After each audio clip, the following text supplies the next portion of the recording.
አባቴን ልቀቁት፣ እኔ እንዲቆም አደርገዋለሁ ስትል ትንሿ ልጅ በችሎቱ መካከል ጮኸች። በዚያ የነበሩት ሁሉ በሳቅ ፈነዱ። ሽባ የሆነ ዳኛ፣ የ10 ዓመት ትንሽ ልጅ እና የተፈረደበት ንጹህ አባት። እነዚያ ቃላት ሁሉንም ነገር እንደሚለውጡና የማይቻለው ነገር ሊከሰት እንደሆነ በዚያ ቅስፈት ማንም አላሰበም ነበር። አባቷ ዶክተር ዴቪድ ሚለር በሴራ ስሙ ሲጠፋና የፍትህ ስርዓቱ በሙስና ሲታወር፣ ትንሿ ሶፊያ ከፍርሃቷ በላይ ለቆመችለት እውነት የከፈለችው መስዋዕትነት የሁላችንንም ቤት የሚያንኳኳ ነው። ለመሆኑ በደረሰበት አደጋ ሽባ ሆኖ የነበረውን ዳኛ ቤንጃሚን ቶርነን ከወንበሩ ያስነሳው ሀያላን ባለስልጣናትንም በገዛ ቤተ መንግስታቸው እንዲንቀጠቀጡ ያደረገው ያ አስገራሚ ሚስጥር ምንድን ነው? ለመሆኑ እናንተ ብትሆኑ የምትወዱትን ሰው ለማዳን እስከ ሞት በሚያደርስ አደገኛ መንገድ ላይ ለመጓዝ ትደፍሩ ነበር? የዚችን ትንሽ ልጅ ድፍረት ካያችሁ በኋላ ዓለምን የምታዩበት መነጽር ለዘላለም ይለወጣል። ይህ ታሪክ ስለ ፍቅር ብቻ ሳይሆን ተስፋ በቆረጥንበት ቅስፈት ውስጥ የምናገኘውን ድንቅ ጀግንነት የሚተርክ ነው። እስከ መጨረሻው ተከታተሉት። ሰላም ውድ ቤተሰቦቻችን እንደምን አላችሁ? ታሪኩን ከመጀመራችን በፊት እስኪ ይህንን አጓጊ ታሪክ ከየትኛው የዓለም ክፍል ሆናችሁ እየተከታተላችሁት እንደሆነ ኮሜንት ላይ ጻፉልን። እነዚህ ታሪኮች ምን ያህል ርቀት እንደሚጓዙ ማወቅ ስለምንፈልግ ያላችሁበትን ሀገር አሊያም የከተማችሁን ስም ጻፉልን።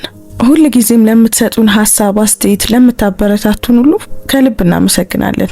እንደዚህ አይነት ታሪኮችን መስማት የምትወዱ ከሆነ ሰብስክራይብ በማድረግ ቤተሰባችንን ተቀላቀሉ። አንዲት የደግነት ተግባር የሰውን ልጅ ህይወት ትለውጣለች ብላችሁ የምታምኑ ከሆነ ላይክ አድርጋችሁ ጀምሩት።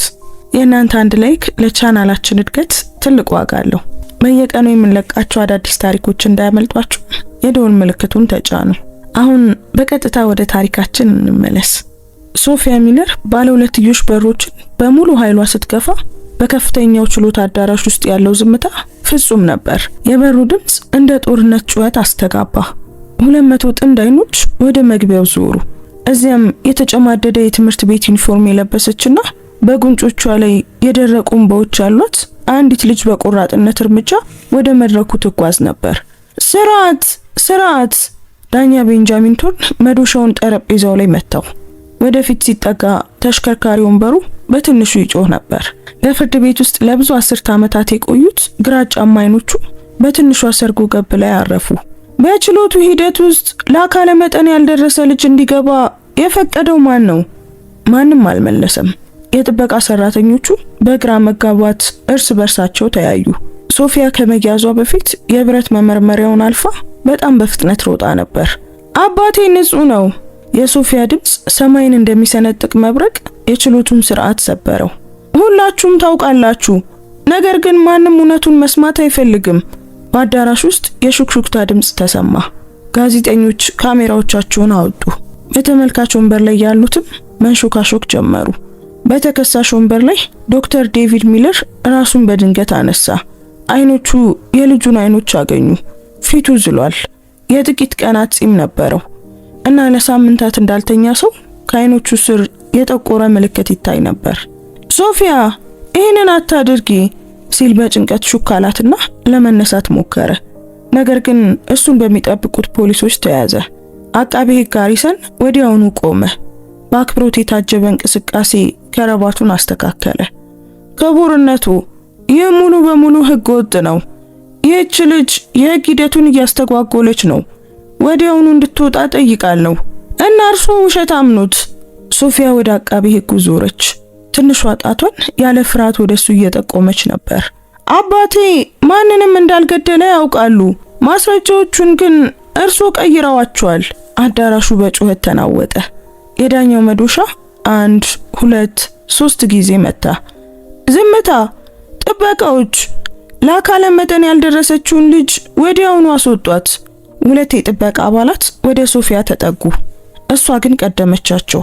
እሷን ለመያዝ የሚሞክሩትን እጆች እያመለጠች በቀጥታ ወደ ዳኛው መድረክ ሮጠች። ትንሿ ሰውነቷ በጠበቆቹ ወንበር መካከል እንደ ቆራጥ ጥላ ተንሸራተተ።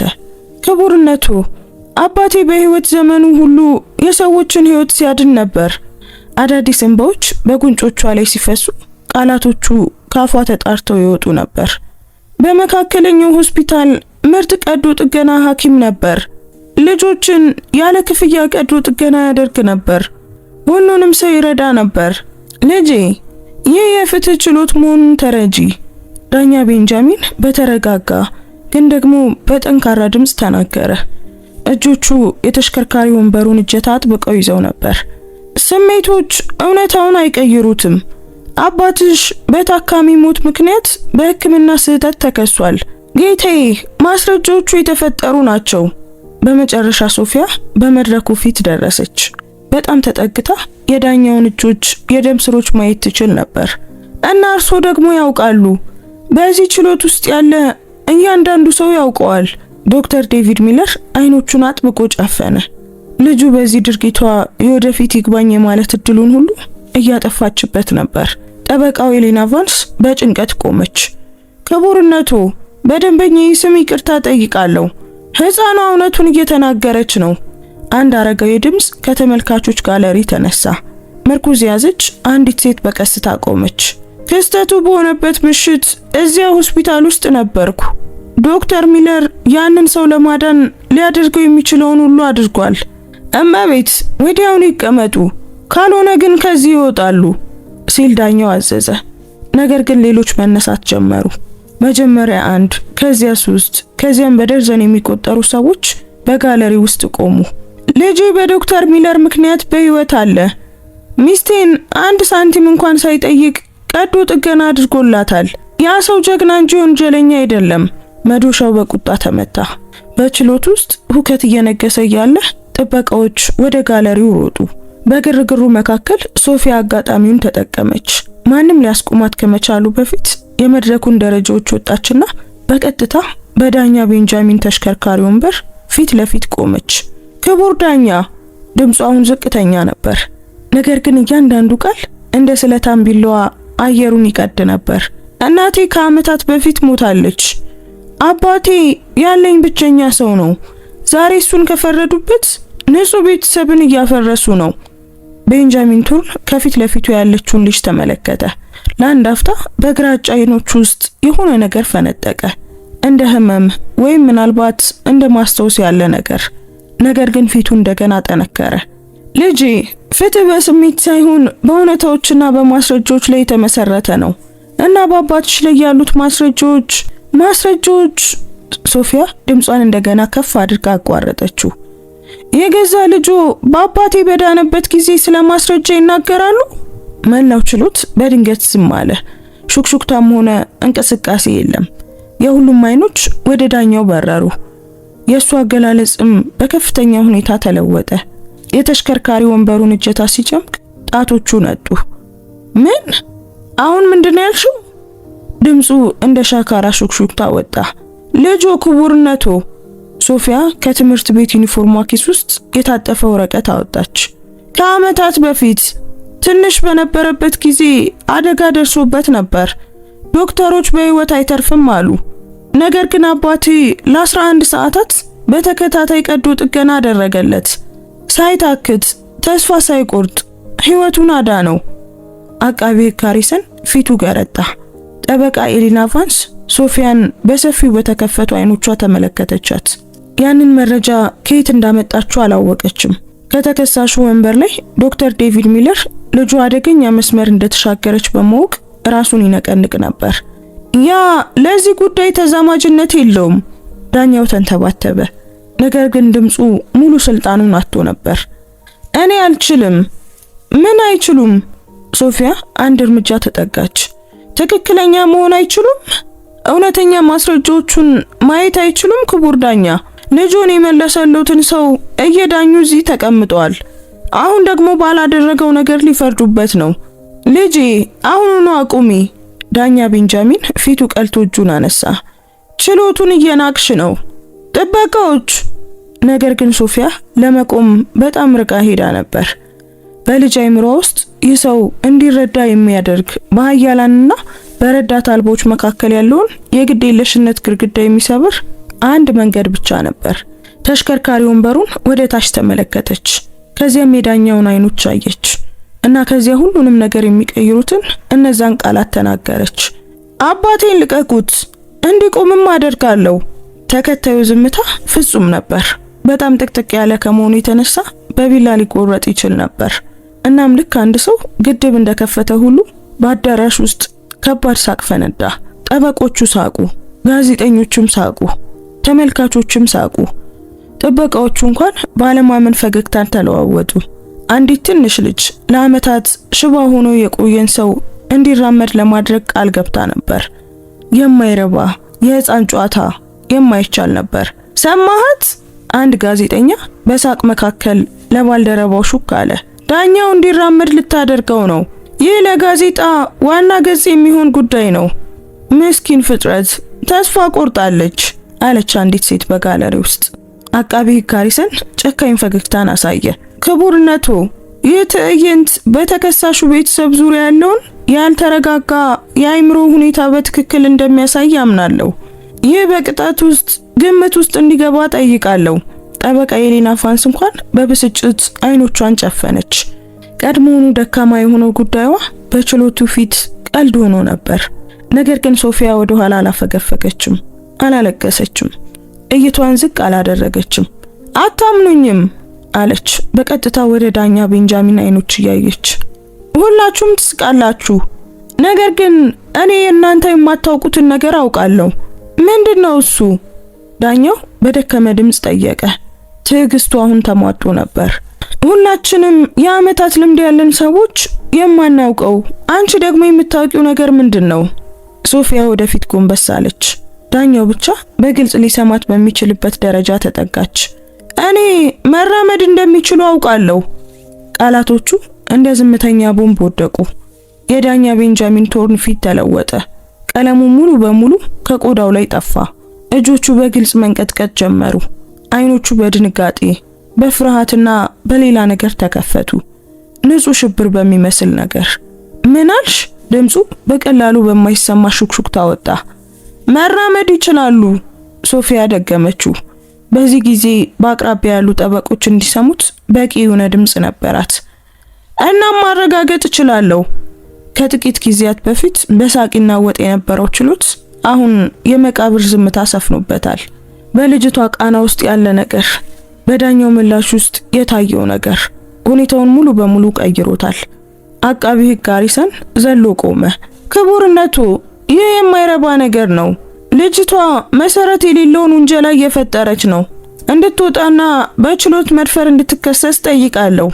ነገር ግን ዳኛ ቤንጃሚን አልመለሰም። ሶፊያን ልክ መልእክተኛ እያየ ይመስል አተኩሮ ይመለከታት ነበር። ከንፈሮቹ ድምጽ ሳያወጡ ይንቀሳቀሱ ነበር። በግንባሩ ላይ ላብ መታየት ጀመረ።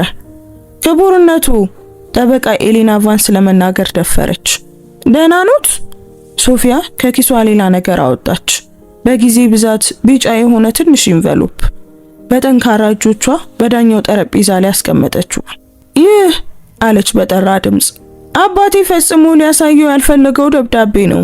የታካሚዎች ሚስጥር መጠበቅ እንዳለበት ነግሮኛል። እኔ ግን ዶክተር አይደለሁም። አባቴም ባላደረገው ነገር ወደ እስር ቤት ሊሄድ ነው። ዳኛው ኢንቨሎፑን ልክ እንደ መርዛማ እባብ ተመለከተው። አልነካውም፣ አልከፈተውም። ነገር ግን በአዳራሽ ውስጥ ያለው እያንዳንዱ ሰው ያንን ኢንቨሎፕ እንዳወቀው ማየት ይችል ነበር። ምንድነው እሱ? አቃቢ ሕጉ ወደ መድረኩ እየተራመደ ጠየቀ። እውነት ነው። ሶፊያ መላውን አዳራሽ ለመጋፈጥ ዞር ብላ መለሰች። አባቴ ይሄንን ሚስጥር ለዓመታት ጠብቋል። ነገር ግን ሁላችሁም በውሸት ላይ ተመስርታችሁ ህይወቱን ልታፈርሱ ከሆነ እኔ እውነቱን በመናገር ህይወቱን አድናለሁ። እንደገና ወደ ዳኛው ዞረች። እሱም አሁን በተሽከርካሪ ወንበሩ ላይ በግልጽ ይንቀጠቀጥ ነበር። ያ ኢንቨሎፕ የእርሱን ሽባነት እውነተኛ እንዳልሆነ የሚያረጋግጡ የሕክምና መዝገቦችን ይዟል። አባቴ ሚስጥሩን እንዲጠብቅ በለመኑት ጊዜ፣ ምንም እንዳይናገር በተማጸኑት ጊዜ አባቴ ያደረጋቸው የምርመራ ውጤቶች አሉት። ምክንያቱም ዝም በይ! መዶሻው በጣም በኃይል ከመመታቱ የተነሳ ተሰነጠቀ። ዳኛ ቤንጃሚን ቆሞ ነበር። አይ ቆይ፣ አሁንም ተቀምጦ ነበር። ነገር ግን መላ ሰውነቱ ወደፊት ጎንበስ ብሎ ነበር። የአንገቱ ጡንቻዎች ተወጥረው፣ አይኖቹ በደም ቀልተው ነበር።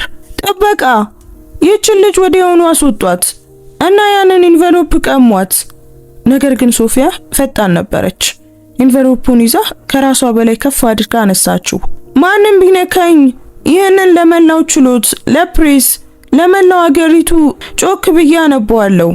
ጥበቆቹ ባሉበት ቆሙ። ጋዜጠኞች ካሜራቸውን በከፍተኛ ፍጥነት አነጣጠሩ። አቃቤ ሕግ ሃሪሰን በልጅቷና በዳኛው መካከል እያየ ምን እየተከናወነ እንደሆነ ግራ ተጋብቶ ነበር።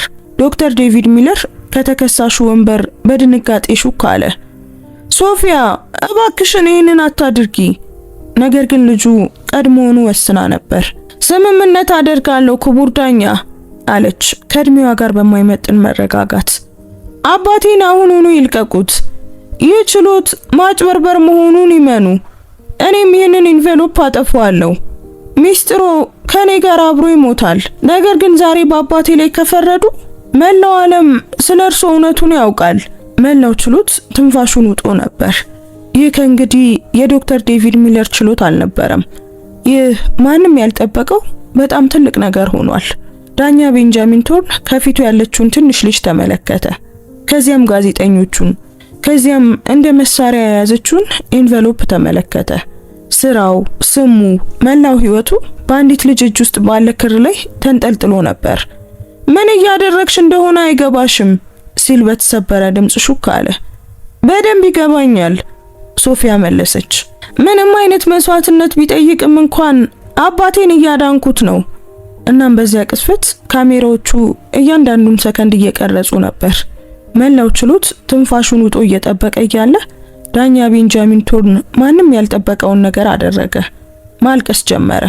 በችሎት ውስጥ ያለው ዝምታ ሊሸከሙት የማይችሉት እየሆነ ሲመጣ የዳኛ ቤንጃሚን ቶርን እንባዎች በፊቱ ላይ ይፈሱ ነበር። ዝምተኛ እንባዎች አልነበሩም። ትከሻዎቹን የሚያንቀጠቅጡ፣ ተሽከርካሪ ወንበሩን በትንሹ እንዲናወጥ የሚያደርጉ የተቆራረጡ ስቅስቅታዎች ነበሩ። በዚህ አዳራሽ ውስጥ ያለ ማንም ሰው አንድ ዳኛ በዚያ ሁኔታ ሲሰበር አይቶ አያውቅም። ክቡርነቱ፣ አቃቢ ሕግ ሃሪሰን እንዴት እንደሚቀጥል ግራ ተጋብቶ ተንተባተበ። እረፍት ያስፈልጎታል። ነገር ግን ዳኛው አልመለሰም። እጆቹ ፊቱን ሸፍነው ነበር። ጣቶቹ በግንባሩ ላይ ተጭነው ነበር። ልክ ከውስጥ የሚመጣን ህመም ለማቆም እንደሚሞክር። ሶፊያ ቢጫውን ኢንቨሎፕ አሁንም ከፍ አድርጋ እንደያዘች ለመጀመሪያ ጊዜ የጥርጣሬ ስሜት በደረቷ ውስጥ ተሰማት። አባቴ ሁልጊዜም የታካሚዎች ሚስጥር መጠበቅ አለበት ይላል። ለራሷ ሹክ አለች። ነገር ግን ዳኛው እንዲሰማት በሚያስችል ድምጽ አንድ ዶክተር ምንም ቢፈጠር እምነቱን አሳልፎ መስጠት እንደሌለበት ነግሮኛል። ነገር ግን ይህ ፍትሃዊነት በሚያሸንፍበት ጊዜ እውነት ከዝምታ በላይ አስፈላጊ መሆኑንም አስተምሮኛል። ዶክተር ዴቪድ ሚለር ከተከሳሽ ወንበር ሆኖ ልጁን በታላቅ ኩራትና በፍጹም ሽብር ድብልቅ ስሜት ይመለከታት ነበር። ያ ኢንቨሎፕ በትክክል ምን እንደያዘ እሱ ያውቅ ነበር። ያ ሚስጥር ያለውን ክብደት ያውቅ ነበር። ሶፊያ ከገለጠችው ምንም ቢሆን ታሪክ ያለው አንድ ሰውን እንደምታጠፋ ያውቅ ነበር። ሶፊያ በሚሰብር ድምጽ ተጣራ። ልጄ ባክሽን ያንን ኢንቨሎፕ አውርጁ። ይህ ላንቺ የምፈልገው ነገር አይደለም። እኔ ግን ላንተ የምፈልገው ይሄንን ነው አባዬ። ወደሱ ዞረች። የገዛ አይኖቿ በእንባ እየተሞሉ ነበር። ወደ እስር ቤት እንድትሄድ አልፈቅድም። በዚህ ዓለም ውስጥ ያለኝን ብቸኛ ነገር አላጣም። ምናልባት አንድ አረጋዊ ድምጽ ከጋለሪው ጣልቃ ገባ። ቀደም ብላ ቆማ የነበረችው ያቸው አረጋዊ ሴት ነበረች። አሁን ምርኩዟን እየተመረኮዘች በቀስታ ወደፊት ትራመድ ነበር። ምናልባት ማንንም ከመፍረዳችን በፊት ሙሉን ታሪክ መስማት ያስፈልገን ይሆናል። አይ እርሶ ማኑት? አቃቢ ሕጉ የሂደቱን ቁጥጥር ሙሉ በሙሉ በማጣቱ ተረብሾ ጠየቀ። ስሜ ማርታ ዊትሞር ይባላል። አረጋዊቷ ተመልካቹን ከሕግ ክልል ወደሚለየው አጥር ደረሰች። በመካከለኛው ሆስፒታል ለ40 ዓመታት ነርስ ነበርኩ። ይህ ሁሉ በጀመረበት ምሽት እዚያ ነበርኩ። የዶክተር ሚለር ጉዳይም ሆነ ወደ ዳኛው ትርጉም ባለው መልኩ ተመለከተች። አንዳንድ ሰዎች ሊረሱት የሚመርጡት ሌላ ክስተት። ዳኛ ቤንጃሚን በመጨረሻ እጆቹን ከፊቱ ላይ አወረደ። አይኖቹ ቀልተውና አብጠው ነበር። ነገር ግን አሁን በሱ ውስጥ አንድ ሌላ ነገር ይታይ ነበር። ምናልባትም እጅ መስጠት ወይም ምናልባት እፎይታ። ወይዘሮ ዊትሞር ድምፁ ሻካራ ሆኖ ወጣ። እባክዎ የለም። ለምን ክቡርነቱ? አረጋዊቷ በለሰለሰ ግን በጠንካራ ሁኔታ አቋረጠችው። እውነቱን አልናገርም? እነዚያን ሁሉ ዓመታት የደበቅነውን ነገር አልገልጥም? ዙሪያውን ይመልከቱ። አባቷን ለማዳን ራሷን ለመስዋዕትነት ያዘጋጀችውን ያችን ደፋር ልጅ ይመልከቱ። በእውነት ይህ ድራማ እንዲቀጥል እንፈቅዳለን? ጠበቃ ኤሌና ቫንስ በጥንቃቄ ወደ ሶፊያ ተጠጋች። ትንሿ ኢንቨሎፑን ስጭኝ። ማስረጃዎቹን ለማቅረብ ህጋዊ መንገዶች አሉ። ህጋዊ መንገዶቹ አልሰሩም። ሶፊያ ኢንቨሎፑን ወደ ደረቷ አስጠግታ ወደ ኋላ ፈገፈገች። አባቴ በህጋዊ መንገዶቹ ተማምኖ ነበር። ጠበቃ ቀጥሯል፣ ማስረጃም አቅርቧል። ሁሉንም ነገር በትክክል አድርጓል። ነገር ግን አሁንም ሊፈርዱበት ነው። ምክንያቱም በሱ ላይ ያሉት ማስረጃዎች በጣም ጠንካራ ስለሆኑ ነው። አቃቢ ህግ ሃሪሰን ጣልቃ ገባ። ታካሚው በቀዶ ጥገና ጠረጴዛ ላይ ነው የሞተው። የህክምና ሪፖርቶች ግልጽ የሆነ የቸልተኝነት ስህተትን ያሳያሉ። ዶክተር ሚለር የተሳሳቱ ውሳኔዎችን ወስዷል። ዶክተር ሚለር ሊወስዱ የሚችሉትን ብቸኛ ውሳኔ ነው የወሰዱት። የማርታ ዊትሞር ድምፅ እንደ ጅራፍ አየሩን ሰነጠቀው። ያ ሰው ሆስፒታል የመጣው በከፍተኛ የውስጥ ደም መፍሰስ ነበር። ከዶክተር ዴቪድ በፊት 3 ዶክተሮች ቀዶ ጥገና ለማድረግ ፈቃደኛ አልነበሩም። ምክንያቱም ምንም የመትረፍ እድል እንደሌለው ያውቁ ነበር። ነገር ግን ዶክተር ሚለር ማንንም ሰው ትቶ አይወጣም። መዝገቦቹ ግን ሌላ ነገር ይላሉ። አቃቤ ህጉ ከቦርሳው ውስጥ አንድ ወፍራም ፎልደር አወጣ። እዚህ የዶክተር ጁሊያን ስተርሊንግ ምስክርነት አለ። እርሱም ተከሳሹ ከህግ ውጪ ቀዶ ጥገናን እንዳደረገ፣ አላስፈላጊ አደጋዎችን እንደወሰደና እብሪቱ ዶክተር ስተርሊንግ ውሸታም ነው። ሌላ ድምጽ ከጋለሪው ተነሳ። ባንገቱ ላይ ግልጽ የሆነ ጠባሳ ያለው ወጣት ቆመ። ስሜ ኬቨን ብሩክስ ይባላል። ከአመታት በፊት 8 ዓመት ሲሆነኝ አስከፊ አደጋ ደርሶብኝ ነበር። ዶክተር ስተርሊንግ ቀዶ ጥገናው በጣም አደገኛ መሆኑንና ተፈጥሮ የራሷን መንገድ እንድትከተል መተው የተሻለ እንደሆነ ተናግሮ ነበር። ያ ምን ማለት እንደሆነ ያውቃሉ ክቡር ዳኛ? እንድሞት መተው ማለት ነው። ነገር ግን ዶክተር ሚለር አልተስማማም። ለ14 ሰዓታት ቀዶ ጥገና አደረገልኝ እና በሱ ምክንያት እነሆ አሁን በህይወት አለው። ብዙ ሰዎች አንዱ ከሌላኛው በመከተል መነሳት ጀመሩ። ተመሳሳይ ታሪኮች ችሎቱን ሞሉት። ማንም ሰው ሪስኩን መውሰድ ባልፈለገበት ጊዜ ሚስቴን ቀዶ ጥገና አደረገላት። ሌሎች ዶክተሮች ተስፋ በቆረጡበት ሰዓት ልጄን አዳናት። ያ ሰው ጀግና እንጂ ወንጀለኛ አይደለም። መዶሻው በደካማ ሁኔታ ተመታ። ዳኛ ቤንጃሚን አዳራሹን ለመቆጣጠር አቅም አልነበረውም። ሁሉንም የምስክርነት ሂደቶች በተሸነፈ ሰው ስሜት ይመለከት ነበር። አዩ ክቡርነቶ። ሶፊያ እንደገና ወደ መድረኩ ተጠጋች። ኢንቨሎፑ አሁንም በእጇ እንደጠበቀ ነው። እነዚህ ሁሉ ሰዎች አባቴ በእውነት ማን እንደሆነ ያውቃሉ። ነገር ግን በዚህ አዳራሽ ውስጥ በደንብ የሚያውቀው ሌላ ሰው አለ። ሁሉንም ነገር የለገሰው ሰው። ዳኛው አይኖቹን ጨፈነ። እባክሽን ልጄ ይህንን አታድርጊ። እንግዲያውስ እርሶ ትክክለኛውን ነገር ያድርጉ ክቡር ዳኛ። ሶፊያ ኢንቨሎፑን ጠረጴዛው ላይ አስቀመጠችው። ነገር ግን እጇን ከላዩ ላይ አላነሳችም። ስለ አባቴ እውነቱን ተናገሩ። ይህንን ኢፍትሐዊ ችሎት አቆሙ። እኔም ሚስጥሩን ለዘላለም እጠብቃለሁ። ያን ያህል ቀላል አይደለም። ዳኛው አይኖቹን ከፈተ። ለመጀመሪያ ጊዜ በእነሱ ውስጥ እውነተኛ ጭንቀት ይታይ ነበር። አንቺ የማትረጃቸው ብዙ ነገሮች አሉ። ይህ ችሎት መቀጠል ያለባቸው ምክንያቶች አሉ። ምክንያቶች? ሶፊያ ራሷን ዘንበል አደረገች። ወይስ ማስፈራሪያዎች? ተከታዩ ዝምታ የኤሌክትሪክ ንዝረት ያህል ነበር። አቃቢ ህግ ሃሪሰን በግልጽ ገረጣ። ጠበቃ ኤሌና ቫንስ ከማርታ ዊትሞር ጋር ፈጣን እይታን ተለዋወጠች እና ዶክተር ዴቪድ ሚለር ከተከሳሽ ወንበሩ ሆኖ በመጨረሻ አንድ የእንቆቅልሽ ክፍል ቦታውን እንደያዘ ተሰማው። አባቴ ላይ መፍረድ አይፈልጉም። ሶፊያ እንቆቅልሹን እየፈታች ይመስል በቀስታ ተናገረች። አንድ ሰው ግን እያስገደዶት ነው። ሶፊያ አቁሚ፣ አሁኑኑ አቁሚ። አባቷ ለመነሳት ሞከረ። ነገር ግን ጥበቃዎቹ እንዲቀመጥ አደረጉት። በዚያ መንገድ አትቀጢ፣ አደገኛ ነው። ለማን ነው አደገኛ የሆነው? አዲስ ድምጽ ከችሎቱ ደጃፍ አስተጋባ። ሁሉም ዞር ብለው ሲመለከቱ ረጅም 50 ዓመት አካባቢ የሚሆነው ውድ ልብስ የለበሰ ሰው በልበ ሙሉነት ሲገባ አዩ። የእርሱ መገኘት ሰዎችን በደመ ነፍስ እንዲገለሉ በሚያደርግ መልኩ አዳራሹን ሞላው። ለውሸታሞች ነው አደገኛነቱ ወይስ እውነትን ለመናገር ፍቃደኛ ለሆኑት ነው? አቶ ቪክተር ስተርሊንግ፣ አቃቢ ካሪሰን ስሙን ልክ እንደ መርዝ አወጣው። እዚህ ምን ያደርጋሉ? ይህ ዝግ ችሎት ነው። ጠበቃ ነኝ። ቪክተር ስተርሊንግ ፈገግ አለ። ነገር ግን በዚያ ፈገግታ ውስጥ ምንም አይነት ሙቀት አልነበረውም። እናም ዶክተር ዴቪድ ሚለርን ለመከላከል አሁን ተቀጥሬያለሁ። የኔ እንደ ተከላካይ የመጀመሪያ እርምጃዬ በሂደት ማጭበርበር ማስረጃ ላይ በመመስረት የሙሉ ችሎት እንዲሰረዝ ጥያቄ ማቅረብ ነው። ዶክተር ቫንስ ለመቆም አፏን ከፈተች። ነገር ግን ስተርሊንግ እጁን አነሳ። ዶክተር ቫንስ፣ ላለማስቀየም ነው እንጂ እርሱ በዚህ ጉዳይ የተመደቡት የሥራ ጫናው ውጤታማ እንዳይሆኑ ስለሚያደርጉት ነው። ያ አጋጣሚ አልነበረም፣ የታቀደ ነበር። የታቀደ። ዳኛ ቤንጃሚን ወደፊት ጎንበስ አለ። አቶ ስተርሊንግ፣ ያለ ማስረጃ በጣም ከባድ ወንጀሎችን እያቀረቡ ነው። ያለ ማስረጃ?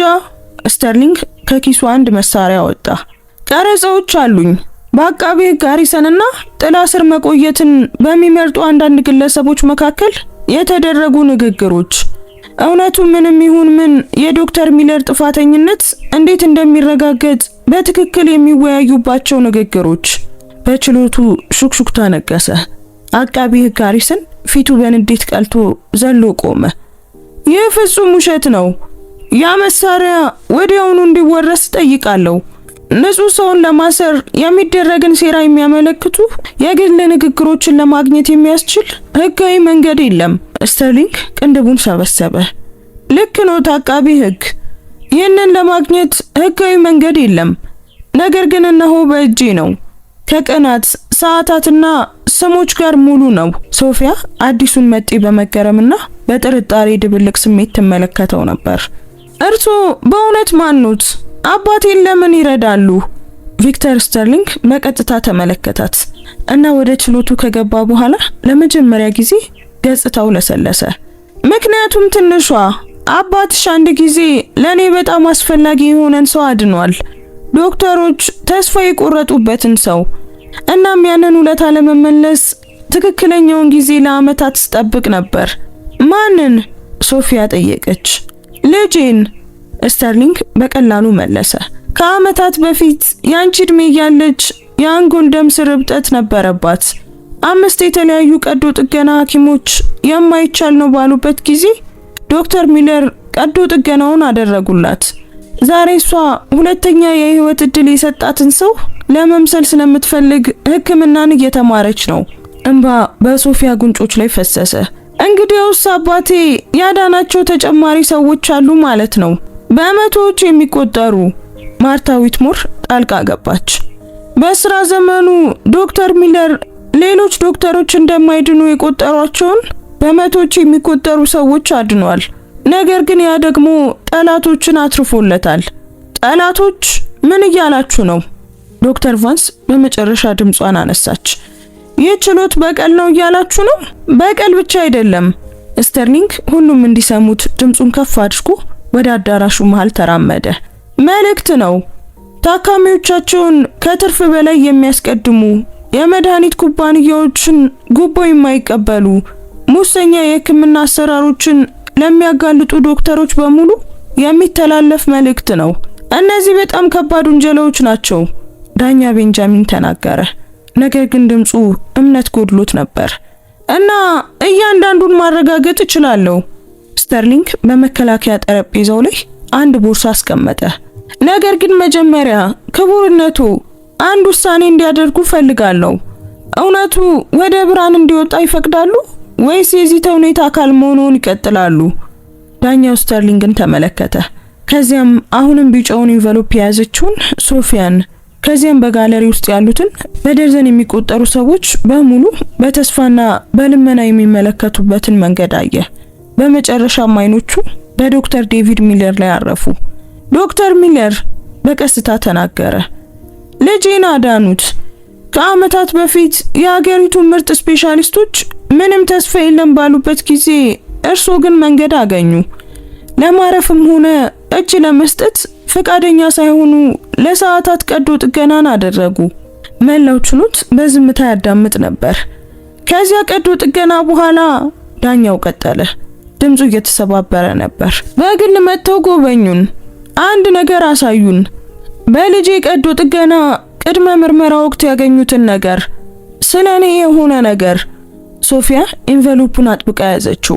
ስለ ሽባነቴ፣ ከዓመታት በፊት በዚህ ወንበር ላይ ስላስቀረኝ አደጋ፣ ወጥነት የሌላቸው ነገሮች እንዳሉበት የሚያሳይ ማስረጃ እንዳገኙ ነገሩኝ።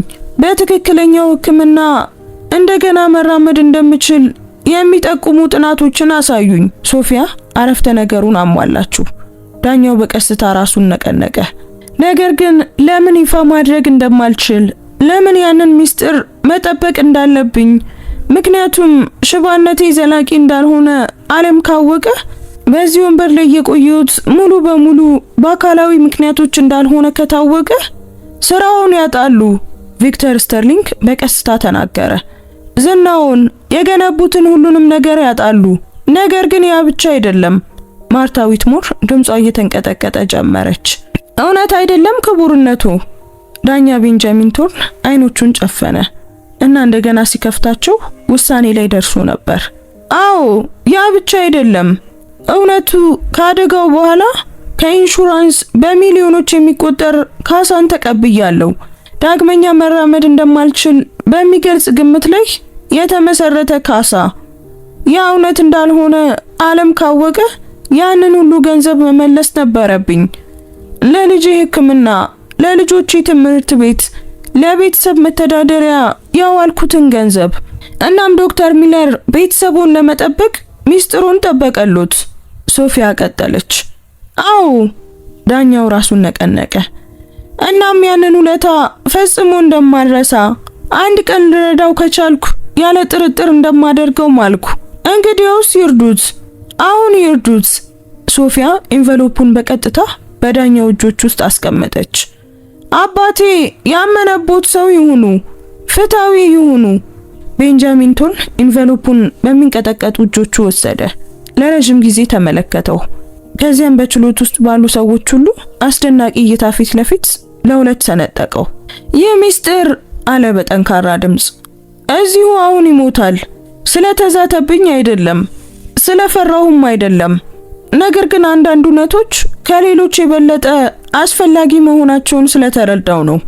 በቀጥታ ሶፊያን ተመለከተ። ልጄ፣ ልክ ነሽ። ይህ ችሎት ማጭበርበር ነው እና ይህ እስከዚህ እንዲሄድ በመፍቀዴ ፈሪ ነበርኩ። ሁሉንም ነገር በድንጋጤ ወደሚመለከተው አቃቢ ሕግ ሃሪሰን ዞረ። አቃቢ ሕግ በዶክተር ሚለር ላይ ያቀረቧቸው ማስረጃዎች በበርካታ ታማኝ ምስክሮች ጥያቄ ውስጥ ገብተዋል። የእርሶ ጉዳይ አሁን ተአማኒነቱ አጠራጣሪ በሆነ በአንድ ዶክተር ምስክርነት ላይ የተመሰረተ ነው እና አቶ ስተርሊንግ በእውነት የሂደት ማጭበርበር ማስረጃ ካላቸው። ክቡርነቱ፣ ይህ የማይረባ ነው። ሃሪሰን ጮኸ። አንዲት ልጅ ስሜታዊ ትዕይንት ስላሳየች ብቻ ጉዳዩን ውድቅ ማድረግ አይችሉም። የሂደት ህጎች እዚህ ያሉት ፍትህን ለማገልገል ነው። ዳኛው አቋረጠው። እንጂ ለማደናቀፍ አይደለም። እና አሁን በዚህ ችሎት ፍትህ እየተተገበረ እንዳልሆነ በግልጽ ይታያል። መዶሻውን አነሳ። ይህ ችሎት ሲል አወጀ ስለ ሂደት ማጭበርበርና ስለ ተፈበረኩ ማስረጃዎች ሙሉ ምርመራ እስኪያደርግ ድረስ ላልተወሰነ ጊዜ ተቋርጧል። መዶሻው ወደቀ። ድምጹም እንደ ነጎድጓድ አስተጋባ። ችሎቱ በጩኸት ተናወጠ። ጋዜጠኞች ወደ መውጫው እየሮጡ በስልካቸው ይጮሁ ነበር። ተመልካቾች በደስታ ይጮሁ ነበር። አቃቢ ሕግ ሃሪሰን ወረቀቶቹን ወደ አየር እየበተነ በንዴት ይቃወም ነበር። በግርግሩ መሃል ሶፊያ ወደ አባቷ ሮጠች። በጥንቃቄ የያዙት የጥበቃ አባላት በሁኔታው ግራ ተጋብተው ሶፊያ ጥሩን ዘላ በዴቪድ ሚለር እቅፍ ውስጥ ስትወድቅ አላገዷትም። እሱም ወደ ራሱ ሊያስጠጋት እንደሚፈልግ ያህል አጥብቆ አቀፋት። አደረግሽው የኔ ደፋር፣ በፀጉሯ ላይ ሹክ አለ። አይ አባዬ፣ በደረቱ ላይ ተደፍታ አለቀሰች። አንተ ነህ ያደረግከው። አንተ ዳኛውን አዳንከው፣ ሁሉንም አዳንካቸው። እኔ ብቻ እንዲያስታውሱት ነው ያደረኩት። ነገር ግን አባትና ልጅ ሲተቃቀፉ ከችሎቱ በስተጀርባ ሆኖ የሚከታተለውን ሰው ማንም አላስተዋለም። በሂደቱ ሁሉ ተገኝቶ በጥንቃቄ ማስታወሻ ሲይዝ እያንዳንዱን ቃል ሲቀዳ የነበረውን ሰው። ይህ ችሎት ተቋርጧል። ችሎቱ አሁን ተቋርጧል። ነገር ግን ጦርነቱ ገና መጀመሩ ነበር። ዶክተር ዴቪድ ሚለርን ለማጥፋት የሞከሩት ኃይሎች በቀላሉ እጃቸውን አይሰጡም ነበር። ሶፊያና አባቷ በመጨረሻ ከፍርድ ቤት ሲወጡ ምሽት ሆኖ ነበር። ጋዜጠኞች እንደ ተራ በመንጋ ይጠብቋቸው ነበር። ካሜራዎች ያብረቀርቃሉ። ማይክሮፎኖች እያንዳንዱን ቃል ለመቅዳት እንደ እጆች ይዘረጋሉ። ዶክተር ሚለር፣ ችሎቱ በመቋረጡ ምን ተሰማውት? ዶክተር፣ በፍትህ ስርዓት ውስጥ ሙስና አለ ይላሉ? ቪክተር ስተርሊንግ በእነርሱና በጋዜጠኞች መካከል እንደ ጋሻ ሆኖ ተገኘ። የሱ ግርማ ሞገስ ግርግሩን ገፋው። ምንም አስተያየት የለም። ደንበኛዬ ምርመራውን እስኪያጠናቅቅ ድረስ መግለጫ አይሰጥም። አንዲት ጥቁር መኪና በመንገዱ ዳር ትጠብቅ ነበር። አንድ ጋዜጠኛ ማይክሮፎኑን ሊያስገባ ሲሞክር ስተርሊንግ በፍጥነት ወደ ውስጥ አስገባቸውና በሩን ዘጋው። መኪናው የሚዲያውን ግርግር ትቶ በፍጥነት ተነሳ። በመኪናው ውስጥ ሶፊያ በመጨረሻ ሰውነቷ እንዲንቀጠቀጥ ፈቀደች። ለሰዓታት ደፋር እንድትሆን ያደረጋት ወኔ እየጠፋ ደክሟትና ፈርታ ነበር። ዴቪድ ለረጅም ጊዜ አፍናው የቆየችውን ዝምተኛ ስቅስቅታ እየተሰማው ወደ ደረቱ አስጠጋት። አልፏል የኔ ደፋር ሲል ራሷን ሳማት። አልፏል አባዬ። የሶፊያ የተሰበረች ትንሽ ድምፅ ልቡን ሰነጠቀው። ወይስ ገና እየጀመረ ነው? ዴቪድ በቁም ነገር መኪናውን ከሚነዳው ስተርሊንግ ጋር እይታ ተለዋወጠ። ሁለቱም መልሱን ያውቁ ነበር። ነገር ግን ማንም ጮክ ብሎ ሊናገረው አልፈለገም። መኪናው ወደ ቤታቸው አላቀናም። ይልቁኑ ስተርሊንግ ከከተማው ወጣ ብሎ ወደሚገኝ ግልጽ ያልሆነ ህንጻ ወሰዳቸው። የተተው የሚመስል ነገር ግን መስኮቶቹ ከውስጥ በደብዛዛ ብርሃን የሚደምቁበት ቦታ። የት ነው ያለነው? መኪናው ሲቆም ዴቪድ ጠየቀ። በሰላማዊ ቦታ። ስተርሊንግ ሞተሩን እያጠፋ መለሰ። አንድ ነገር ላሳያችሁ ፈልጋለሁ። ስለዚህ ጉዳይ የምታውቁትን ሁሉ የሚቀይር ነገር ነው። በጎን በር በኩል ገቡ። ውስጡ በሚያስገርም ሁኔታ ዘመናዊ ነበር። ኮምፒውተሮች፣ ብዙ ስክሪኖች፣ የብረት ፋይል ማስቀመጫዎች፣ የግል መርማሪ ቢሮ ይመስል ነበር። ወደ 30 ዓመት ገደማ የሚሆናት አንዲት ወጣት ሲገቡ ቀና ብላ ተመለከተች። ጸጉሯን ወደ ላይ አስራለች እና ወፍራም መነጽር አድርጋለች። በጠረጴዛዋ ላይ በደርዘን የሚቆጠሩ ፎቶግራፎች፣ ሰነዶች እና በቀይ ክር የተያያዙ ማስታወሻዎች ነበሩ። ዶክተር ሚለር፣ ሶፊያ፣ ስተርሊንግ አስተዋወቃቸው። እሷ ቫኔሳ ቶርን ትባላለች። የግል መርማሪና ይሄንን ሴራ ለወራት ስትፈታ የቆየች ሰው ናት። ለወራት? ዴቪድ ፊቱን አጨማደደ። ምን ማለት ነው? እኔ የተከሰስኩት ከ8 ሳምንታት በፊት ነው። ቫኔሳ መነጽሯን እያስተካከለች አሟላችለት። ነገር ግን በእርሶ ላይ ያለው ሴራ የጀመረው ከዚያ በጣም ቀደም ብሎ ነው። ከ1 ዓመት ገደማ በፊት የብርማ ጸጉር ያለው ውድ ልብስ የለበሰና የአውሬነት ገጽታ ያለው አንድ አረጋዊ ሰው ፎቶግራፍ የሚታይበትን አንዱን ስክሪን አመለከተች። ይህንን ሰው ያውቁታል ዶክተር ሚለር? ዴቪድ ምስሉን ሲያይ ደሙ እንደቀዘቀዘ ተሰማው። ይህ ኤድዋርድ ቶርን ነው፣ የፊኒክስ ላቦራቶሪዎች ዋና ስራ አስፈጻሚ። ልክ ነሽ። ቫኔሳ ኪቦርዱን ስትነካ ተጨማሪ ምስሎች ወጡ። በአገሪቱ ውስጥ ካሉ ታላላቅ የመድኃኒት ኩባንያዎች አንዱና የእርሶ ቁጥር 1 የግል ጠላት። አልገባኝም። ሶፊያ ፎቶቹን በግራ መጋባት ተመለከተች። ለምንድን ነው የመድኃኒቱ ሰው አባቴን ሊጎዳ የሚፈልገው? ቫኔሳ ከልጅቷ እኩል ለመሆን ተንበረከከች። ከጥቂት ጊዜ በፊት አባትሽ አንድ አስከፊ ነገር አገኘ። የፊኒክስ ላቦራቶሪዎች ብልሽት ያለባቸውን መድኃኒቶች ለህዝብ ሆስፒታሎች ይሸጡ ነበር። በትክክል የማይሰሩ ነገር ግን ለማምረት ርካሽ የሆኑ መድኃኒቶች። አባትሽ ይህንን አጋለጠ። እናም ለዚህ ሊበቀሉኝ ነው። ዴቪድ በምሬት ጨመረ። ምንም አይነት የአካል ምርመራ አላደረገም። ይልቁኑ በስም ማጥፋት ከሰሱኝ። የሕክምና ፈቃዴን ላለማጣት በይፋ ቃሌን እንድመልስ ተገደድኩ። ነገር ግን በእውነት ቃሉን አልመለሱም አይደል? ስተርሊንግ ፈገግ አለ። እያንዳንዱን ታካሚ፣ እያንዳንዱን የተጎዳ ሰው ማስረጃ በመሰብሰብ ሰነድ ማዘጋጀቱን ቀጠሉበት። ያን ማድረግ ነበረብኝ። ዴቪድ ተከላከለ። በሐሰተኛ መድኃኒቶች የሚሞቱ ልጆች ነበሩ። ዝም ብዬ ችላ ልለው አልቻልኩም። ቫኔሳ ወደ ኮምፒውተሯ ተመለሰች። ኤድዋርድ ቶርን ይህንን አወቀ እና እርሱን በነጻነት መተው በጣም አደገኛ እንደሆነ ወሰነ። ለዘላለም ዝም ሊያሰኙትም ፈለገ። በአካላዊ ጥቃት ሳይሆን ያ በጣም ግልጽ ስለሚሆን ዝናውን፣ ስራውንና ህይወቱን በማጥፋት ለማድረግ ወሰነ። የሞተው ታካሚ ሶፊያ ነገሮቹን አያያዘች። አባቴ ገደለው ያሉት ሰው ስሙ ሪቻርድ ብሩክስ ነበር። ቫኔሳ የአንድ መካከለኛ እድሜ ያለው ሰው ፎቶ አሳየች። ለፊኒክስ ላቦራቶሪዎች በሂሳብ ሹምነት ይሰራ ነበር። ከመድኃኒት ብልሽቶቹ ጋር የተያያዙ የገንዘብ ኢመደበኛነቶችን አግኝቶ ነበር። በኩባንያው ላይ ሊመሰክር ነበር። በክፍል ውስጥ ያለው ዝምታ ከባድ ነበር። እያላችሁ ያላችሁት ዴቪድ አረፍተ ነገሩን ሊጨርሰው አልቻለም። ሪቻርድ ብሩክስ በሕክምና ቸልተኝነት አልሞተም።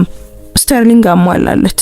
ተገደለ እና ጥፋቱን ሁሉ እርሱ እንዲሸከሙ አድርገው አቀነባበሩት። ሶፊያ እግሮቿ እንደዛሉ ሆኖ ተሰማት። ዴቪድ ሳትወድቅ ይዟት በአቅራቢያው ወዳለው ወንበር ወሰዳት። ቀድሞውኑ በኃይል ተናውጦ የነበረው የልጅቷ ዓለም አሁን ሙሉ በሙሉ ፈራረሰ። እንዴት? ዴቪድ ሊጠይቀው የቻለው ያንን ብቻ ነበር። ቫኔሳ በቴክኒካዊ ድምጽ ነገር ግን በታፈነ ቁጣ ማብራራት ጀመረች። ሪቻርድ ብሩክስ በውስጥ ደም መፍሰስ ሆስፒታል መጣ።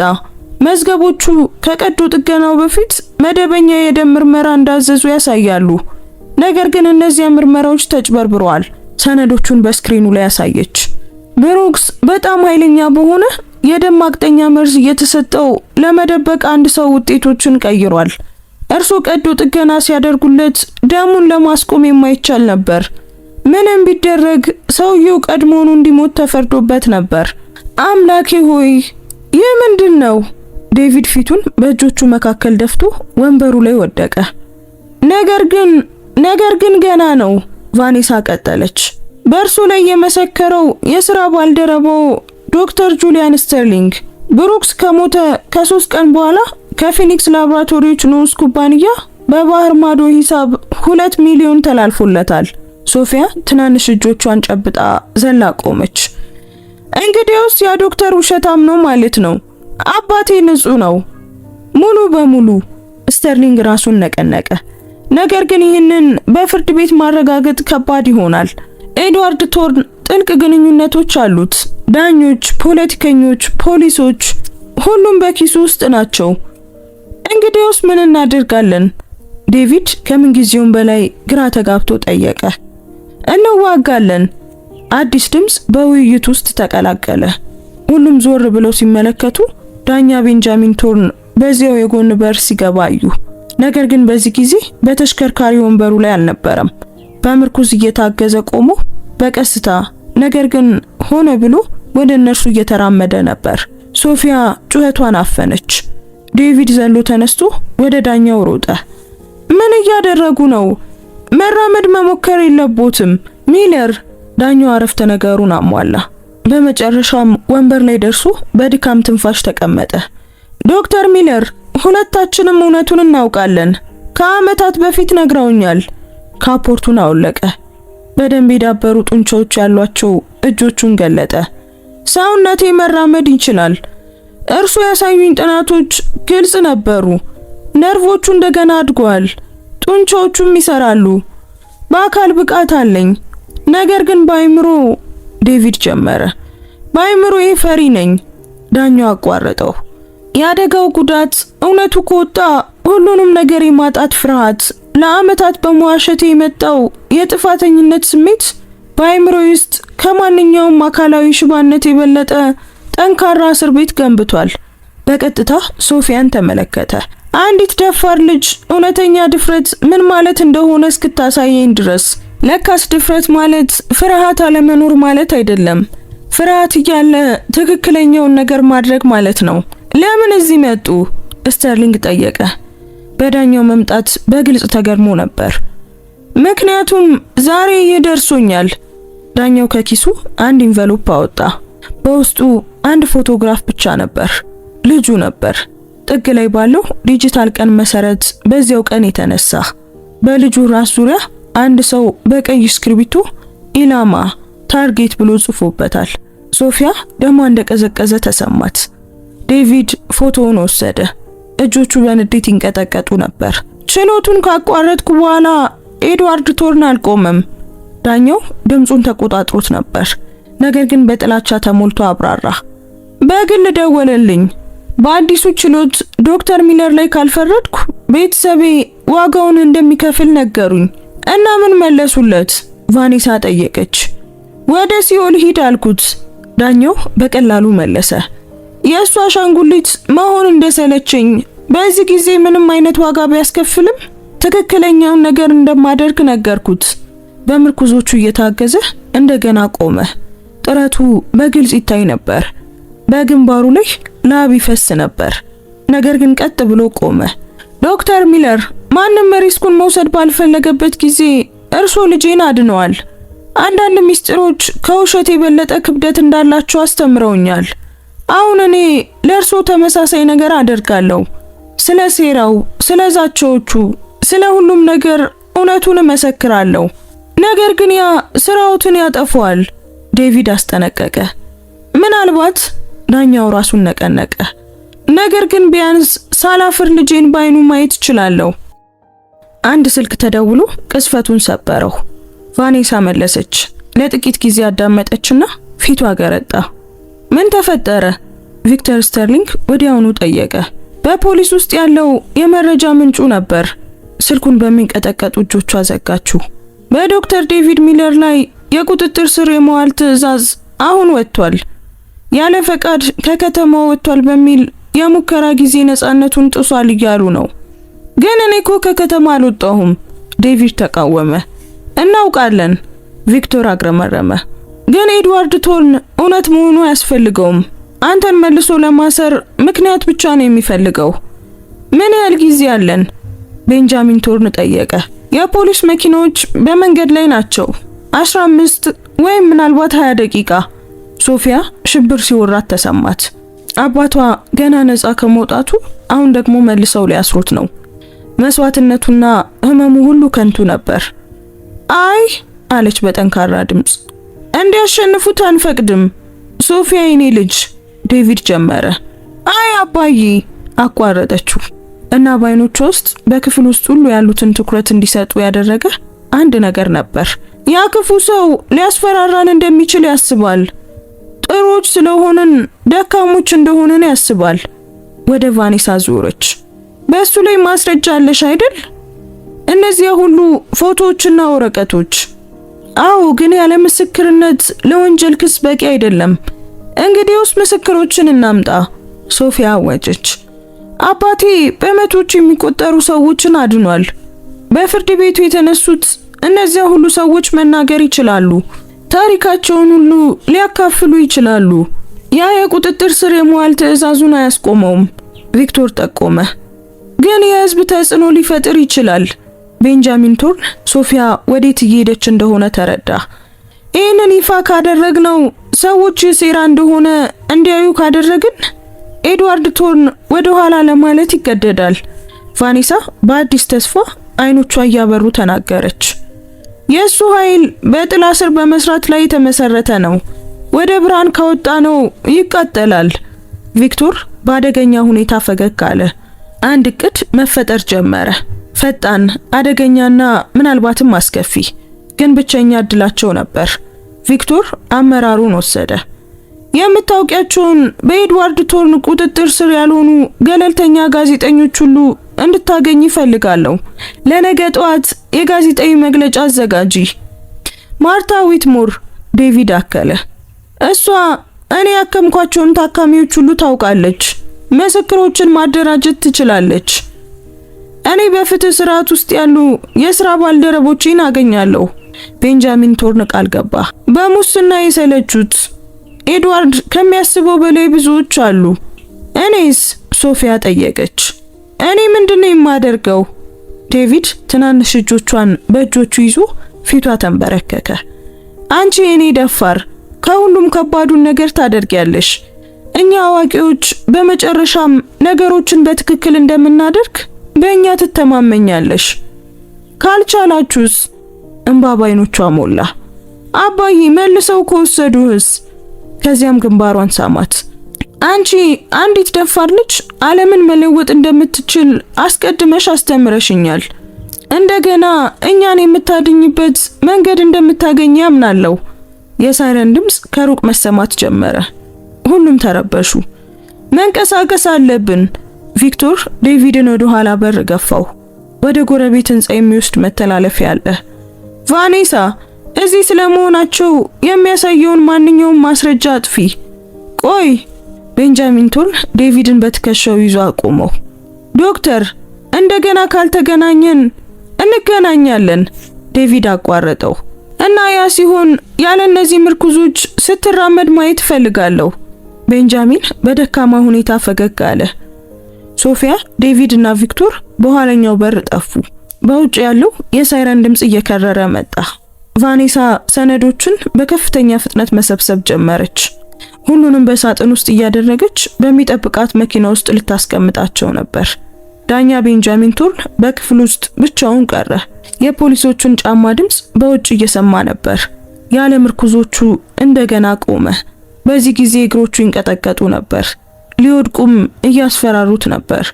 ግን ቢሆንም ጸንቶ ቆመ። ለልጄ ሲል ለራሱ አንሾካሾከ።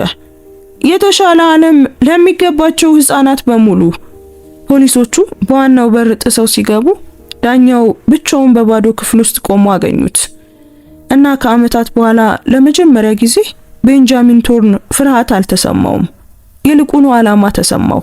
በከተማው ውስጥ የሆነ ቦታ በአንድ ሰማይ ጠቀስ ህንጻ ፎቅ ላይ ባለ ውብ ቢሮ ውስጥ ኤድዋርድ ቶርን ዶክተር ሚለር ማምለጡን የሚገልጽ ዜና ደረሰው። ፈገግ አለ። በጣም ጥሩ አለ በስልክ። አሁን ወንጀለኛ ተሸሻጊ ነው። ያ ነገሮችን የበለጠ ቀላል ያደርጋቸዋል። ስልኩን ዘጋና ሌላ ቁጥር ላይ ደወለ። ፕላን ቢ እንዲንቀሳቀስ አድርጉ። ትንሿ ሶፊያ በእኔ መንገድ በሚቆሙት ላይ ምን እንደሚደርስ የምትማርበት ጊዜ ነው። ምሽቱ ይበልጥ ጨለመ። እውነተኛው ጦርነት ገና ተጀመረ። የንጋት ብርሃን ሶፊያና አባቷ በተሻሸጉበት ትንሽ አፓርታማ መስኮቶች ውስጥ ብልጭ ማለት ጀመረ። ከተረሳ ሰፈር ውስጥ ያለ መጠነኛ ቦታ ነበር። ከዓመታት በፊት ዴቪድ ካዳናቸው ታካሚዎች በአንዱ የተሰጠ። ማንም እዚህ አይፈልገንም ብለው አሰቡ። ሶፊያ መተኛት አልቻለችም ነበር። በመንገድ ላይ የሚሰማ ማንኛውም ድምፅ ያስደነግጣታል። ማንኛውም ጥላ ያስፈራታል። ያረጀው ሶፋ ላይ ተቀምጣ ትራስ አቅፋ ሳለች አባቷ በጎረቤት ክፍል በዝቅተኛ ድምፅ በስልክ ሲያወራ ሰማች። ማርታ፣ እንድታምኚኝ እፈልጋለሁ ይል ነበር ዴቪድ። ለጋዜጣዊ መግለጫው የቻልሽውን ያህል ሰዎችን ሰብስቢ። እያንዳንዱን ታካሚ፣ እያንዳንዱ ምስክርነት ዋጋ አለው። ሶፊያ በዝምታ ተነስታ በትንሹ ወደ ተከፈተው በር ተጠጋች። አደገኛ እንደሆነ አውቃለሁ ቀጠለ። ግን አሁን ካልተንቀሳቀስን ኤድዋርድ ያሸንፋል። እኔን ብቻ አይደለም የሚያጠፋኝ፣ የሱን ወንጀሎች ለማጋለጥ የሚደፍርን ማንኛውንም ሰው ያጠፋል። ስልኩን ዘጋና ዞር ሲል ልጁ በበሩ በኩል ስታየው አገኛት። መተኛት አልቻልሽም? ጥያቄ አልነበረም። አባዬ። ሶፊያ ወደ ክፍሉ ገባች። ቆይ ምን ሊደርስብን ነው? ዴቪድ አጥብቆ አቀፋት። እናሸንፋለን የኔ ደፋር፣ ምክንያቱም እውነት ሁልጊዜ። የመስታወት መሰበር ድምፅ ከሳሎኑ በኩል ፈነዳ። ሁለቱም ደነገጡ። ከዚያም ድምጾች፣ ከባድ የእርምጃ ድምጾች። ተራ ፖሊሶች ለመሆን በጣም ብዙ ነበሩ። የኋለኛው በር። ዴቪድ በአስቸኳይ አንሾካሾከ።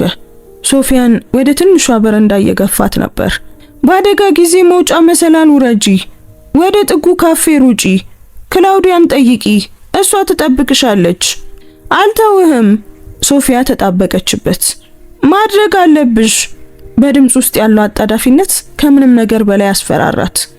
ሁለታችንንም ከያዙን እውነቱን የሚናገር ማንም አይኖርም። ሂጂ። የክፍሉ በር በእርግጫ ተከፈተ። 3 ሰዎች ገቡ። ፊታቸው በጨለማ ጭንብል ተሸፍኗል። ፖሊሶች አልነበሩም፣ ከዛ ይባሱ ነበሩ። ዶክተር ዴቪድ ሚለር፣ አንደኛው በተለወጠ ድምጽ ተናገረ። አቶ ቶርን ከእርሶ ጋር ውይይት ማድረግ ይፈልጋሉ። ልቀቁኝ። ዴቪድ ሲይዙት ታገለ። አይኖቹ በሽብር በደነገጠችው ሶፊያ ላይ ነበሩ። ልጄ ከዚህ ጋር ምንም ግንኙነት የላትም። በተቃራኒው ሌላኛው ሰው ወደ ሶፊያ ዞረ። ልጅቱ በትክክል ያንተን ትብብር ለማረጋገጥ የምንፈልጋት ናት። ሶፊያ ሮጠች። አባቷ ስሟን ሲጠራ እየሰማች እግሮቿ ወደ በረንዳው ወሰዷት። የብረት መሰላሎቹን በፍጥነት ወረደችና ልትወድቅ ጥቂት ቀራት። ባዶ እግሮቿ ቀዝቃዛውን ብረት ይመቱ ነበር። እንባዋ እይታዋን ጋርዶታል። መተላለፊያው ላይ ደርሳ ሮጠች። በህይወቷ ከሮጠችው በላይ በፍጥነት ሮጠች። ከኋላዋ የእርምጃ ድምጽ፣ እንድትቆም የሚጮሁ ድምጾችን ትሰማ ነበር። ካፌው 2 ብሎክ ብቻ ይርቃል። በጣም ቅርብ ግን ደግሞ በጣም ሩቅ ነበር። አንድ ጥቁር መኪና ከየት መጣ ሳይባል መንገዷን ዘጋው። ሶፊያ አቅጣጫ ለመቀየር ሞከረች፣ ግን ጠንካራ እጆች ከመሬት አነሷት።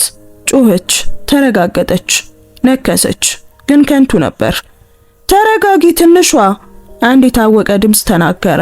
ሶፊያ በከፍተኛ ድንጋጤ ቀና ብላ ያየች መታገሏን አቆመች። ዶክተር ጁሊያን ስተርሊንግ ነበሩ። እርሱ በሽብር አንሾካሾከች። ስለ አባቴ ዋሽቷል። አዎ። ስተርሊንግ በመኪናው የኋላ ወንበር ላይ ያስቀመጣት፣ ግን በጭካኔ ሳይሆን በቁጭት በሚመስል ስሜት ነበር። እና አሁን እከሳለሁ። መኪናው ተነሳ። ሶፊያ በመስኮቱ ላይ ተለጥፋ የሚያባርሯት ሰዎች ግራ ተጋብተው ሲቀሩ ታይ ነበር። ስተርሊንግ በደንብ የሚያውቃቸውን የውስጥ መንገዶች እየመረጠ በጥንቃቄ ይነዳ ነበር። ወዴት ነው የሚወስዱኝ? ሶፊያ ድምጿ ቢንቀጠቀጥም ደፋር ለመምሰል እየሞከረች ጠየቀች። ወደ አስተማማኝ ቦታ፣ ስተርሊንግ መለሰ። እና ከዚያ አባትሽ እንድታውቂ የማይፈልገውን አንድ ነገር ትሰሚያለሽ። ለ20 ደቂቃ ያህል ተጉዘው ዳርቻ ላይ ወደሚገኝ የተተወው ሆስፒታል ደረሱ። ስተርሊንግ መኪናውን አቁሞ ወደ ሶፊያ ዞረ። ሁልጊዜ የሚያደርገውን መነጽር አውለቀ። አይኖቹ ቀልተውና ደክመው ነበር። ከ2 ዓመት በፊት ያለ መግቢያ ጀመረ።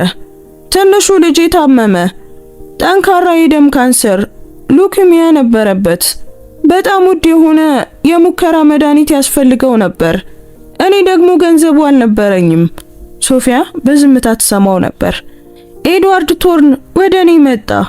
ስተርሊንግ ቀጠለ። ድምፁ እየተሰባበረ ነበር።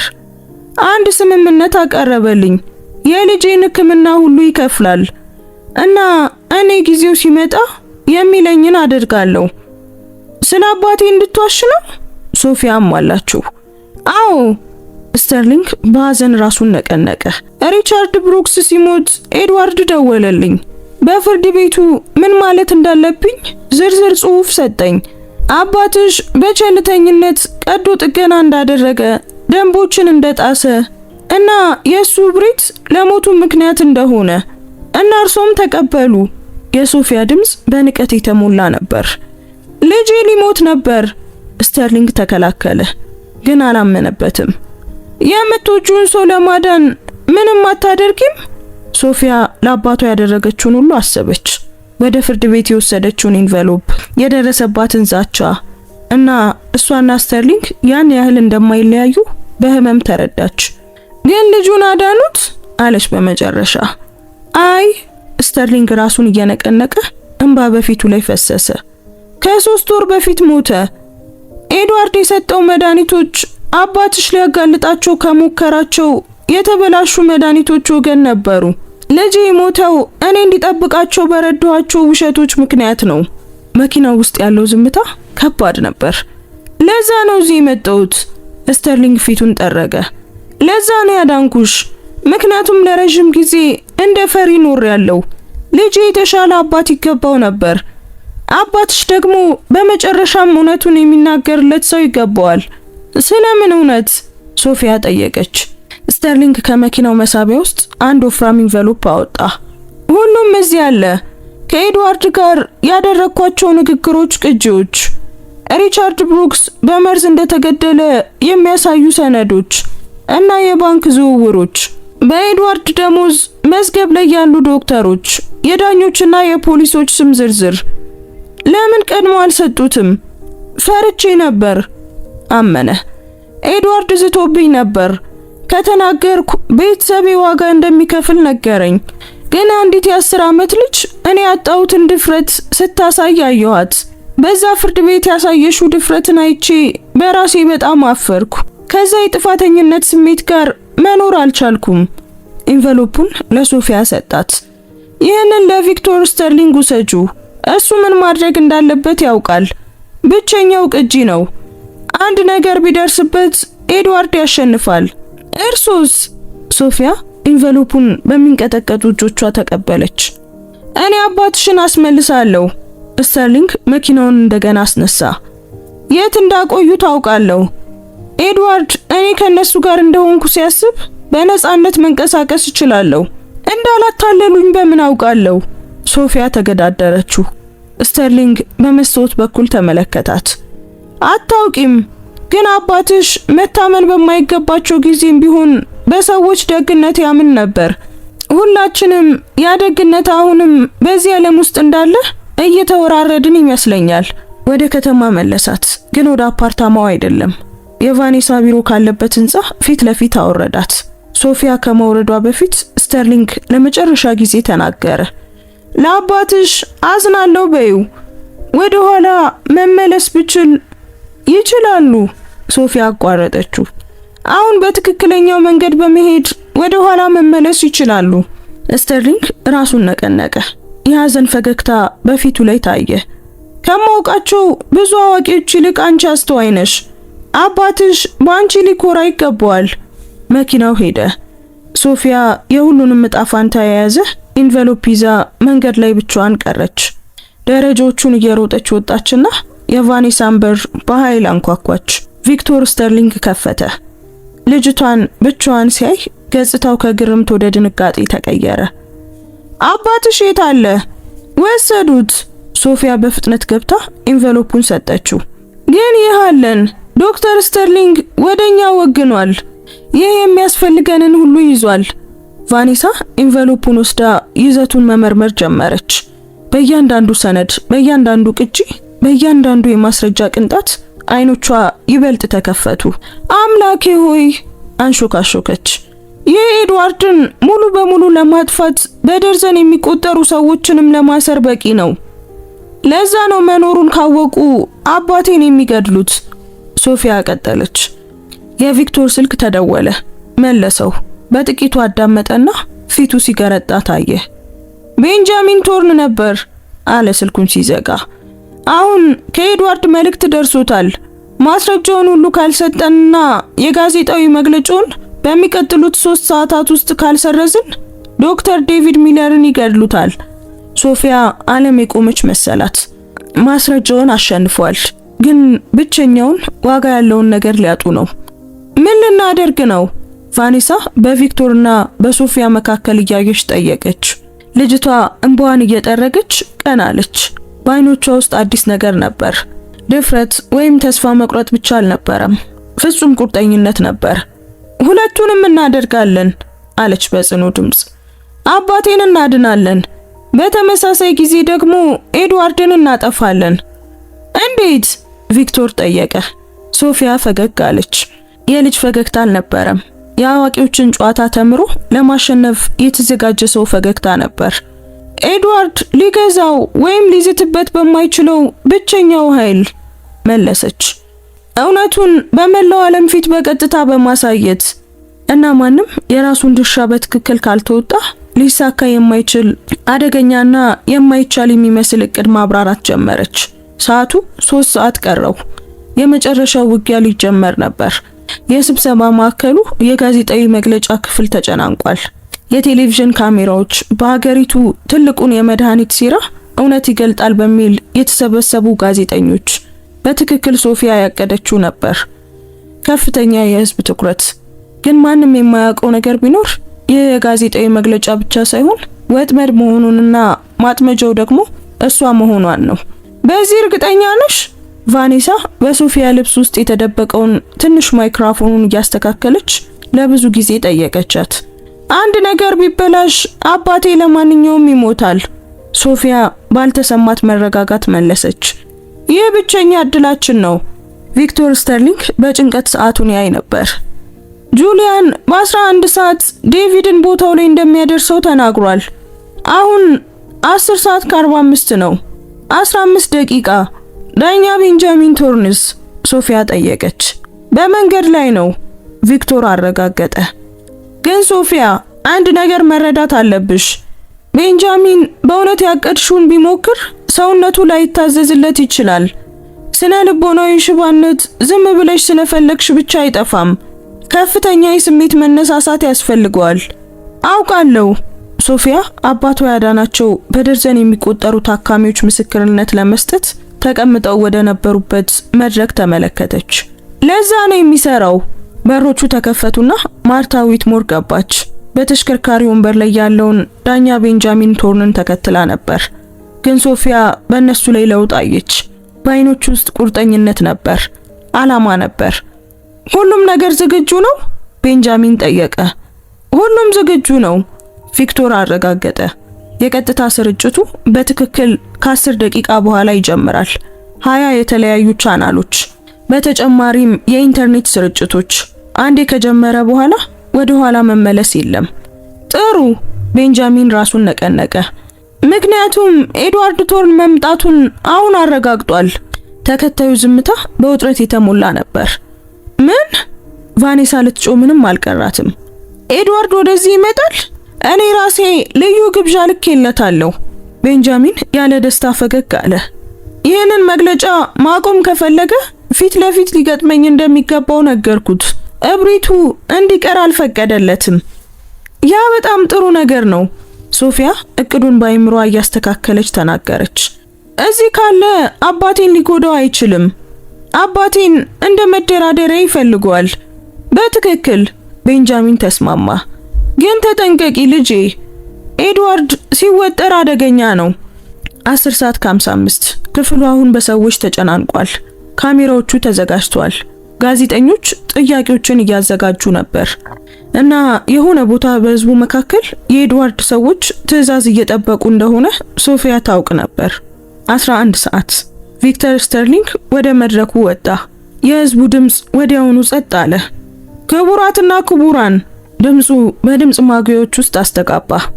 የጤና ስርዓቱን የምትረዱበትን መንገድ ለሚለውጠው ለዚህ ጋዜጣዊ መግለጫ ስለመጣችሁ አመሰግናለሁ።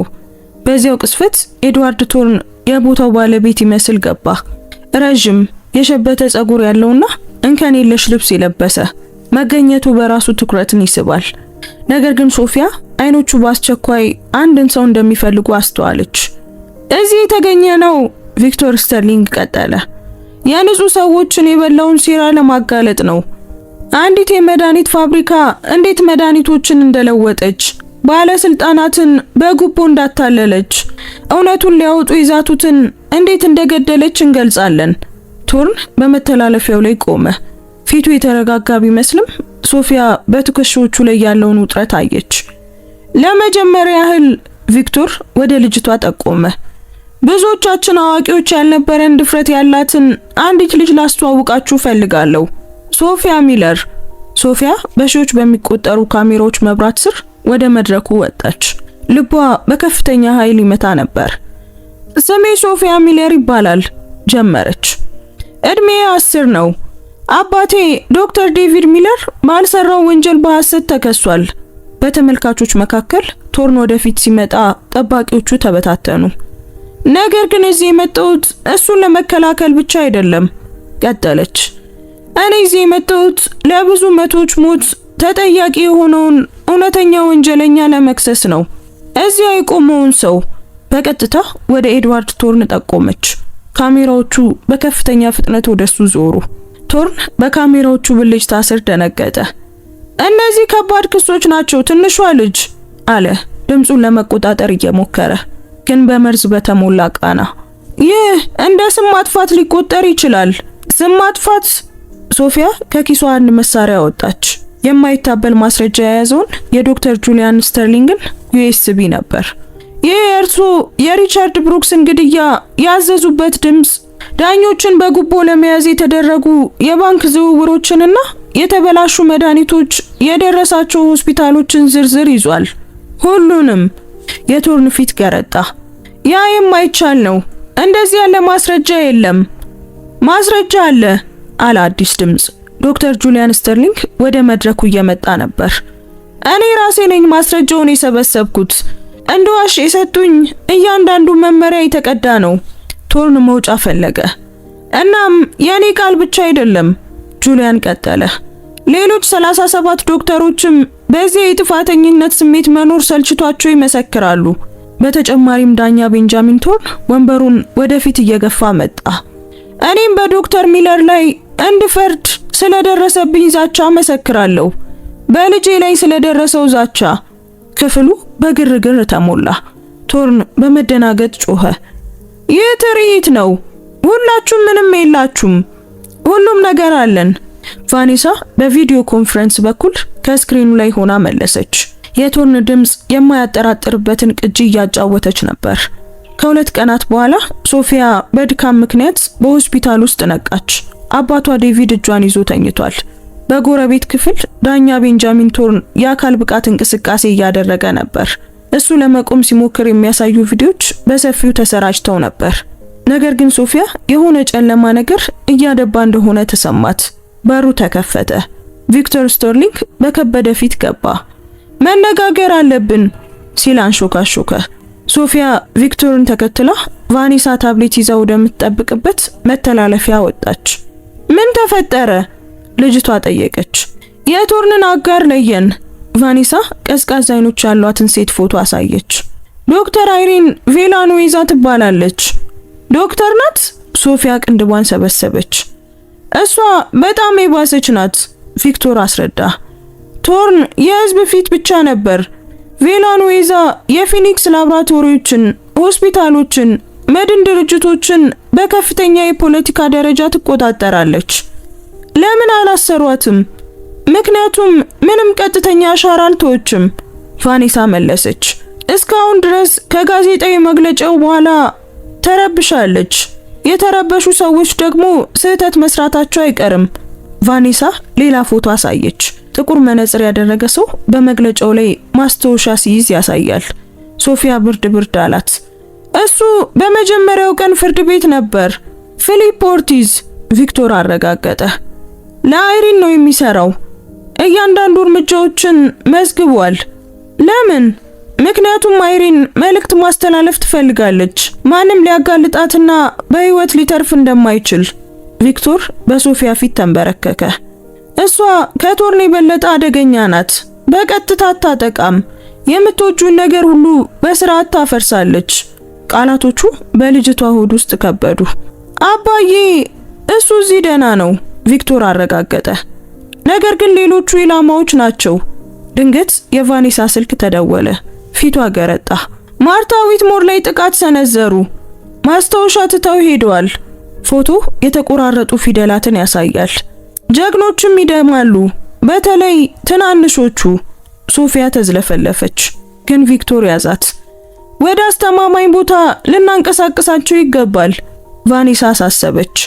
አንሸሸግም፣ ሶፊያ አቋረጠቻት። እኔ ቶርንን አጋልጫለሁ። አሁን ደግሞ አንዲት ክፉ ሴት ልታስፈራራኝ ስለፈለገች አልሸሸግም። በእንባ ግን በቆራጥ ድምጽ ጨመረች።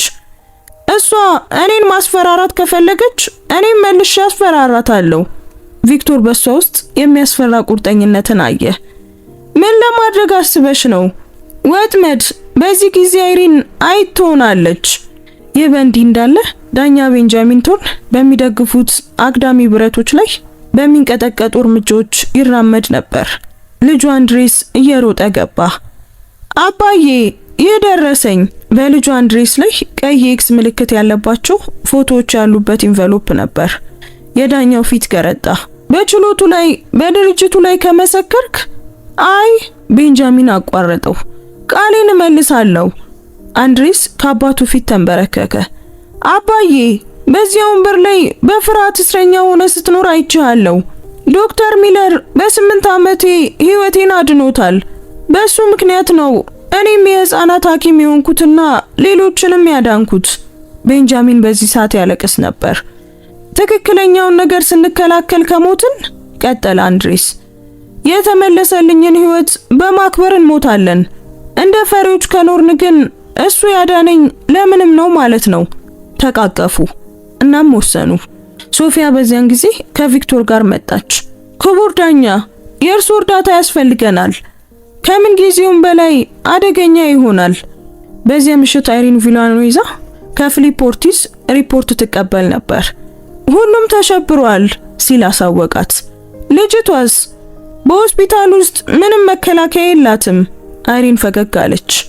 ሚለር በእሷ ላይ የምናደርገውን ሲያይ ይቅርታ ስላቋረጥኳችሁ። ዶክተር ጁሊያን ስተርሊንግ በጠባቂዎች ታጅቦ ገባ። እዚህ ምን ታደርጋለህ? አይሪን ጠየቀች። ስምምነት። ሶፊያን ለመጉዳት እንዳሰባችሁ አውቃለሁ። ሌላ ልጅ እንድትሞት አልፈቅድም። ልጅን አስቀድማታል ዶክተር። ፊሊፕ ተሳለቀ። ከዚህ በላይ ምን ልታጣ ትችላለህ? ነፍሴን። ትክክለኛውን ነገር የማድረግ እድልን አላጣም። ጁሊያን ቀረበ። ከሆስፒታል እንዳወጣት ፍቀዱልኝ። ዶክተር ሚለርን በሰላም የምትተው ከሆነ ፍጹም እድል እሰጣችኋለሁ። በፈለግን ጊዜ ልንወስዳት እንችላለን። ፊሊፕ ተጠራጠረ። አትችሉም፣ ሚዲያዎቹ እየተከታተሏት ነው። ጁሊያን መለሰ። ነገር ግን እኔ እሷን እንዳዳንኳት የሚታወቅ ሰው ካወጧት ማንም አይጠራጠርም። ታዲያ አንተ በዚህ ምን ታተርፋለህ? ሰላም። በዚህ ጥፋት ውስጥ ቢያንስ አንድ ነገር እንዳዳንኩ ማወቅ። አይሪን ተስማማች። 24 ሰዓት አለ። ካልተሳካልህ አልሳሳትም። ጁሊያን ወጣና በመኪናው ውስጥ ሆኖ አለቀሰ። ከዚያም ወደ አንድ ቁጥር ደወለ። ቪክቶር፣ ገብቻለሁ። እቅዱ ተጀምሯል። በማግስቱ ሶፊያ በሆስፒታሉ መስኮት ነጸብራቋን ትመለከት ነበር። ድፍረት ማለት የፍርሃት አለመኖር ሳይሆን ፍርሃት እያለ መንቀሳቀስ መሆኑን የተረዳች ልጅ አየች። ነገ ያበቃል ብላ አንሾካሾከች። በቪላዋ ውስጥ አይሪን በድሏ እርግጠኛ ነበረች። ወጥመዱ በእሷ ላይ እየተዘረጋ መሆኑን አላወቀችም። እኩለ ሌሊት አንድ የተተወ መጋዘን። ሶፊያ የጁሊያንን እጅ ይዛ ትራመድ ነበር። ነገር ግን በህንጻው ጣሪያ ላይ ተደብቀው 30 የፌዴራል ወኪሎችና ጥቃቅን ካሜራዎች ይከታተሏት ነበር። ፈርተሻል? ጁሊያን አንሾካሾከ። በጣም ደንግጫለሁ አመነች። ግን አባቴ እንዳስተማረኝ ፍርሃት የሚያሸንፈው ትክክለኛውን ነገር ማድረግ ስናቆም ብቻ እንደሆነ ነው። በሮቹ ተከፈቱ። አይሪን ከደርዘን ጠባቂዎች ጋር ትጠብቅ ነበር። ዶክተር ስተርሊንግ፣ ቃልህን እንደጠበቅካ ያለው ልጅቷ እዚህ አለች። አሁን እናንተ ቃላችሁን ጠብቁ። በእርግጥ አይሪን ዋሸች። ከሶፊያ ፊት ጎንበስ አለች። ዝም ለማይሉ ትንሽ ልጆች ምን እንደሚደርስባቸው ታውቂያለሽ? ዓለምን የሚለውጡ ሴቶች ይሆናሉ። ሶፊያ አይኗን እያየች መለሰች። አይሪን ቆመች። ያሳዝናል። ፊሊፕ ውሰዳት። ወዴት በትክክል? መብራቶቹ በሙሉ በሩ። ቪክቶር ስተርሊንግ የታጠቁ ወኪሎችን ይዞ መጣ። አይሪን ክላኖይቫ፣ በሴራ በመድኃኒት ዝውውርና በጉቦ ተይዘሻል። እንዴት አወቃችሁ? አይሪን ጮኸች። ጁሊያን ወደፊት መጣ። ባህሪሽን አጥንቼው ነበር። እብሪትሽ የቆሸሸውን ሴራ ለሌሎች አሳልፈሽ እንድትሰጪ አይፈቅድልሽም። ፊሊፕ መሳሪያውን ለማውጣት ሞከረ፣ ግን ወዲያውኑ ተረገጠ። ከዳተኛ! ፊሊፕ አጉረመረመ። እኔ ሌላ ሰው በእኔ ስቃይ ውስጥ እንዲያልፍ የማደርግ አባት ነኝ፣ ጁሊያን ተናገረ።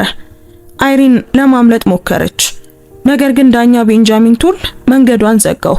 ባለምርኩዙ አሁን ይራመድ ነበር በክብር። እንደ ዳኛ ለእያንዳንዱ ክስና ላጠፋሽው ህይወት ሁሉ ዋጋ እንደምትከፊ በግል ያረጋግጥልሻለሁ። አይሪን በሚንቀጠቀጥ ጣቷ ጠቆመች። አንተ ሽባ ነበርክ። እንዴት እንደዚህ ልትራመድ ቻልክ? አንዲት ደፋር ልጅ በአይምሯችን ውስጥ የምንገነባቸው እስር ቤቶች ከማንኛውም አካላዊ ቤት ይበልጥ ጠንካራ እንደሆኑ አስተማረችኝ፣ ቤንጃሚን መለሰ።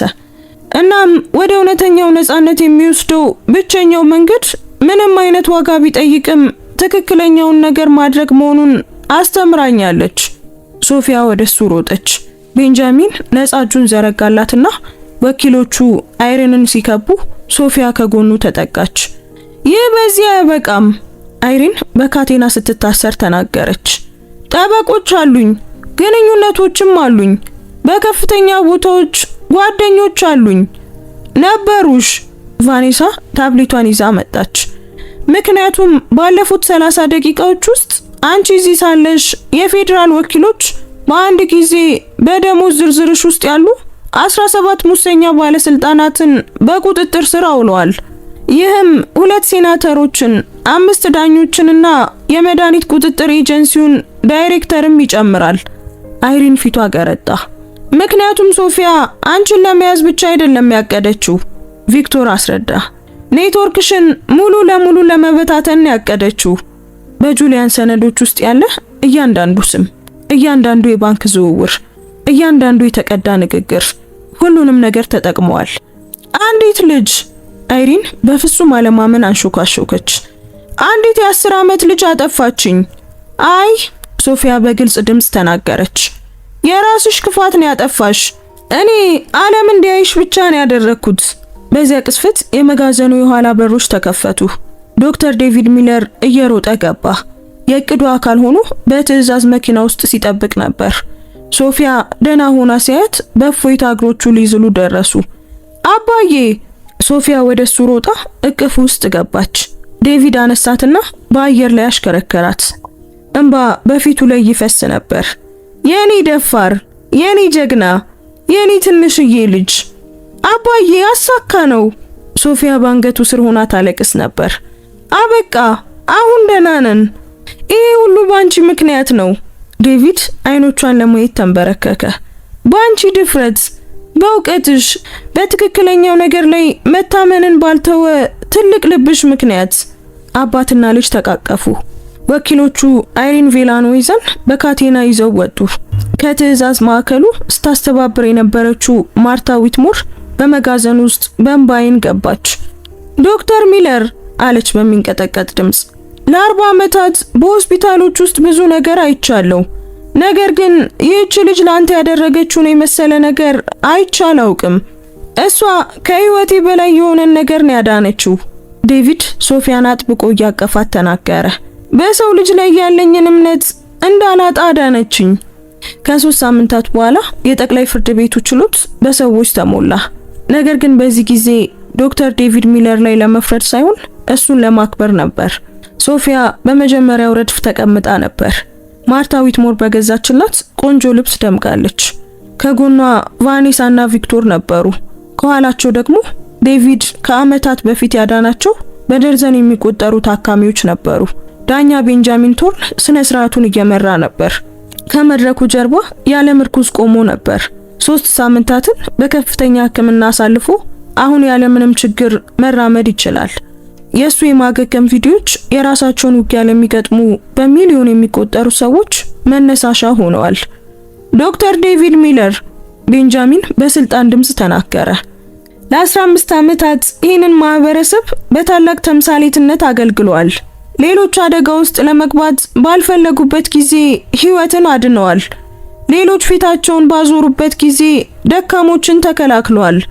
እናም ለሁላችንም የእውነተኛው የህክምና መሐላ ትርጉም አስተምረዋል። ዴቪድ በስሜት ተውጦ መድረኩ ላይ ወጣ። ነገር ግን ከሁሉም በላይ አስፈላጊው፣ ቤንጃሚን ቀጠለ፣ እውነተኛ ታላቅነት መቼም አለመውደቅ ሳይሆን ከወደቅን በኋላ መነሳት መሆኑን አስተምረህናል። በእኔ ሁኔታ በክፍል ውስጥ ረጋ ያለ ሳቅ ተሰማ። ስለዚህ የፍርድ ቤት ሊሰጥ የሚችለውን ከፍተኛ የክብር ሜዳሊያ ሳበረክትልህ ክብር ይሰማኛል። ዶክተር ሚለር፣ አንተ የሰውን ልጅ መልካምነት ትወክላለህ። ቤንጃሚን ሜዳሊያውን በዴቪድ አንገት ላይ ሲያጠልቅ የተሰማው ጭብጨባ የሚያስገርም ነበር። ነገር ግን ዴቪድ አይኑ በአንድ ሰው ላይ ብቻ ነበር። ክቡር ዳኛ አለ ጭብጨባው ሲቀዘቅዝ። ይህ ክብር ይገባኛል ብዬ አምናለሁ። ነገር ግን ይህ እውቅና ከኔ በላይ የሚገባት ሌላ ሰው አለች። ወደ ሶፊያ ዞረ። ልጄ በ10 ዓመቷ አብዛኛው ሰው በሙሉ ህይወቱ ከሚያሳየው በላይ ድፍረት አሳይታለች። ትክክለኛውን ነገር ለመከላከል ሁሉንም ነገር አደጋ ላይ ጥላለች። ልብ በቂ መጠን ካለው እድሜ ምንም እንደማይገድብ አስተምራናለች። ሶፊያ በአፍረት ጉንጮቿ ቀልተው ተነሳች። እሷ የኔ ጀግና ናት። ዴቪድ ቀጠለ፣ ድምፁ እየተሰባበረ ነበር። እናም በዚህ ዓለም ውስጥ ፍትህ ካለ አንድ ቀን የሚገባትን እውቅና ታገኛለች። ያ ቀን ዛሬ ነው ብዬ አምናለሁ። ዶክተር ጁሊያን ስተርሊንግ ከመቀመጫው ተነሳ። አንድ ባንድ በክፍሉ ያሉ ሁሉ ተነሱ። ጭብጨባው በዝግታ ጀመረና ጨመረ። ከዚያም ግድግዳዎቹን የሚያናውጥ የክብር ጭብጨባ ሆነ። ሶፊያ አሁን በዙሪያዋ ባለው ፍቅር ተውጣ በግልጽ ታለቅስ ነበር። ማርታ ዊትሞር መድረኩ ላይ ወጣ ትኩስ የአበባ አክሊል በሶፊያ ራስ ላይ አኖረች።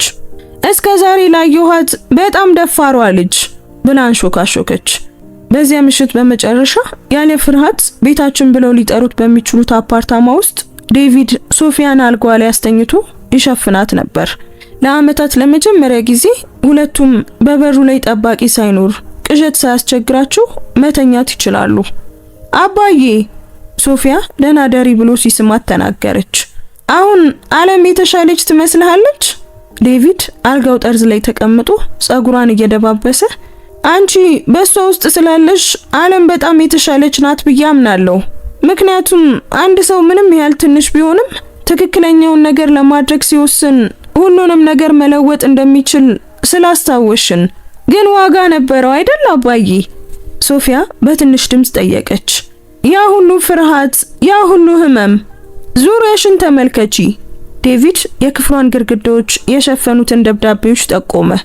አመስጋኝ ከሆኑ ሰዎች፣ ከዳኑ ቤተሰቦች፣ በሷ ድፍረት ከተነሳሱ ልጆች የመጡ ደብዳቤዎች ነበሩ። ስንት ህይወትን እንደነካሽ ተመልከቺ። አንቺ ድፍረቱን ስላገኘሽ ስንት ሌሎች ሰዎች ድፍረት አገኙ። ዳኛ ቤንጃሚን እኮ እየተራመደ ነው። ሶፊያ ፈገግ አለች። ዶክተር ጁሊያንም የነፍስ ሰላሙን አግኝቷል። ዴቪድ አከለ። እኔም ነፃ ሆኛለሁ። ሶፊያ አጥብቃ አቀፈችው። ምክንያቱም አንተ ተስፋ አልቆረጥክም። ዴቪድ ግንባሯን ሳማት። ምክንያቱም ማንም ባላመነብኝ ጊዜ አንቺ ግን አምነሽብኛል። ከ6 ወር በኋላ ሶፊያ በትምህርት ቤት ግቢ ውስጥ በረፍት ጊዜ ሳለች አንዲት ትንሽ ልጅ በአፍረት ቀረበቻት። አንቺ ነሽ? ልጅቷ ጠየቀች። በቪዲዮ ላይ ያየሁሽ ዳኛው እንዲራመድ ያደረግሽው ልጅ። ሶፊያ ፈገግ አለች። እኔ ነኝ። ስምሽ ማን ነው? ሶፊያ ብላ መለሰችላት። እኔም እንዳንቺ ደፋር መሆን ፈልጋለሁ፣ ግን እፈራለሁ። ሶፊያ ከልጅቷ እኩል ለመሆን ተንበረከከች። አንድ ሚስጥር ልንገርሽ፣ እኔም እፈራ ነበር። በየቀኑ በጣም ደነግጥ ነበር። ግን አንድ ጠቃሚ ነገር ተማርኩ። ምን? ድፍረት ማለት ፍርሃት የሌለብሽ መሆን ማለት አይደለም። ድፍረት ማለት በፍርሃት እየተንቀጠቀጥሽም ቢሆን ትክክለኛውን ነገር ማድረግ ማለት ነው። የምትወጃቸውን መከላከል ማለት ነው። መተው ቀላል በሆነበት ጊዜ ጸንቶ መቆም ማለት ነው። ትንሿ ሶፊያ በትልልቅ አይኖቿ ተመለከተቻት። አንድ ቀን እንዳንቺ ደፋር መሆን እችላለሁ? አሁኑኑ ደፋር መሆን ትችያለሽ። ሶፊያ እጇን ዘረጋችላት። እውነቱን በተናገርሽ ቁጥር፣ ሰዎችን በተከላከልሽ ቁጥር፣ ከባድ ቢሆንም ሁሉ ጊዜ ትክክለኛውን ነገር ባደረግሽ ቁጥር ያ ድፍረት ነው። ትንሿ ሶፊያ እጇን ይዛ ለመጀመሪያ ጊዜ ፈገግ አለች እና በዚያ ቅስፈት ሶፊያ ሚለር በእውነት ዋጋ ያለው ነገር ምን እንደሆነ ተረዳች። ሜዳሊያዎቹ እውቅናው አይደለም፣ ነገር ግን ቀጣዩን ደፋር ልጅ የራሷን ድምጽ እንድታገኝ መርዳት መሆኑን አወቀች። በአዲሱ የሕክምና ቢሮ ውስጥ ዶክተር ዴቪድ ሚለር የዕለቱን የመጨረሻ ታካሚ እያከመ ነበር። ግድግዳዎቹ በፎቶግራፎች፣ በዳኑ ታካሚዎች፣ በተገናኙ ቤተሰቦችና በታደኑ ህይወቶች ተሞልተዋል እና መሃል ላይ በወርቅ ክፈፍ ውስጥ ሶፊያ ፍርድ ቤት ቆማ ወደ ኤድዋርድ ቶርን ስትጠቁም የሚያሳየው ፎቶ አንዲት ልጅ ዓለምን ለወጠች በሚል ጽሑፍ ተቀምጧል። ዳኛ ቤንጃሚን ቶርን የመጀመሪያውን የ5 ኪሎ ሜትር ሩጫውን አጠናቀቀ። የፍጻሜውን መስመር በደስታ እንባ አለፈ። ልጁ አንድሬስ ከጎኑ ይሮጥ ነበር። እንዲሁም ሶፊያ አብራቸው እንድትሆን አጥብቃ ጠይቃ ነበር። ዶክተር ጁሊያን ስተርሊንግ በልጁ መታሰቢያ ፋውንዴሽን ከፈተ። ለህፃናት ነፃ ሕክምናን ይሰጣል። በመታሰቢያው ላይ እንዲህ ብሎ ጽፏል። ለሁሉም ደፋር ህፃናት፣ በተለይም ለሶፊያ ሚለር ንስሐ መግባት እንደሚቻል ላስተማረችኝ ድንቅ ልጅ። በከፍተኛ ጥበቃ እስር ቤት ውስጥ ዶክተር አይሪን ቪላኖይዛ የ80 ዓመት እስራት ያለምንም የይቅርታ እድል ትፈጽማለች። ኤድዋርድ ቶርንም ተመሳሳይ ፍርድ ተቀብሎ በጎረቤት ክፍል ይገኛል። ነገር ግን ታሪኩ እዚህ ጋር አያበቃም። ምክንያቱም በመላ ሀገሪቱ ባሉ ትምህርት ቤቶች መምህራን የሶፊያ ሚለርን ታሪክ ያስተምራሉ። የተበላሸ ስርዓትን የተገዳደረችው ልጅ፣ አባቷን ያዳነችው ልጅ፣ ለሽባው ዳኛ እንዴት መራመድ እንደሚቻል ያስተማረችው ልጅ እና በእያንዳንዱ ክፍል ውስጥ፣ በእያንዳንዱ ረፍት፣ በእያንዳንዱ ቤት ውስጥ ህፃናት ያንን ታሪክ ይሰማሉ እና አንድ መሰረታዊ ነገርን ይረዳሉ። ታላቅ ለውጥ ለማምጣት ትልቅ መሆን እንደማያስፈልግ፣ ትክክለኛውን ነገር ለመከላከል አዋቂ መሆን እንደማይጠበቅ፣ እውነትን የምትናገር አንዲት ትንሽ ድምፅ ከሺህ ውሸቶች የበለጠ ኃይል እንዳላት። በዚያ ምሽት በከተማው ላይ በሚያንጸባርቁ ኮከቦች ስር ሶፊያ ከአባቷ ጋር በአፓርታማቸው በረንዳ ላይ ነበረች። ዓለምን ከለወጠው ከዚያ የፍርድ ቤት ማክሰኞ ወራት አልፈዋል። አባዬ ራሷን ወደሱ አስጠግታ ተጣራች። አቤት የኔ ደፋር፣ ሁሉንም ነገር እንደገና ማለፍ ቢኖርብህ ታደርገዋለህ? ዴቪድ አጥብቆ አቀፋት። እያንዳንዱን የህመም ሰከንድ፣ እያንዳንዱን የፍርሃት ቅስፈት፣ እያንዳንዱን እንባ።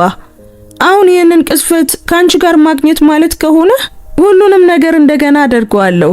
ነፃ ሆንን፣ አብረን አሸነፍን። እኔም አደርገዋለሁ አባዬ። ሶፊያን ሾካሾከች። ምክንያቱም ፍቅር ሁልጊዜ እንደሚያሸንፍ ተምሬያለሁ።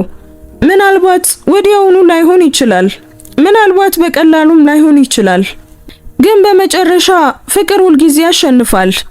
እና ከላይ ኮከቦቹ ሲያንጸባርቁ አባትና ልጅ ተቃቅፈው ቀሩ። በህይወታቸው ከባዱን ውጊያ ተዋግተው አሸንፈዋል። ያሸነፉት ጠንካራ ወይም ብልህ ስለሆኑ ሳይሆን ትክክለኛውን ነገር በማድረግ ኃይል ላይ ማመንን ስላላቆሙ ነው። እና ያ በመጨረሻ ዓለም ሊያስታውሰው የሚገባ ምርጡ ትምህርት ነው።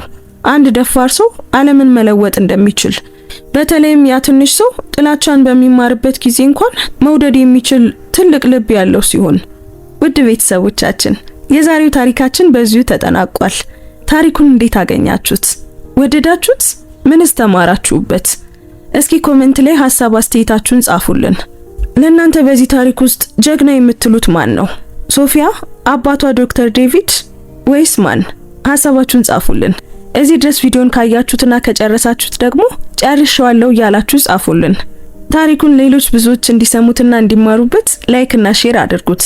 እንደዚህ አይነት አስደናቂ ታሪኮችን መስማት የምትወዱ ከሆነ ደግሞ አሁኑኑ ሰብስክራይብ በማድረግ ቤተሰባችንን ተቀላቀሉ። የምንለቃቸው አዳዲስ ቪዲዮዎች እንዲደርሷችሁ የደውል ምልክቱን ተጫኑ። እናመሰግናለን። እንወዳችኋለን። ቸር ቆዩን።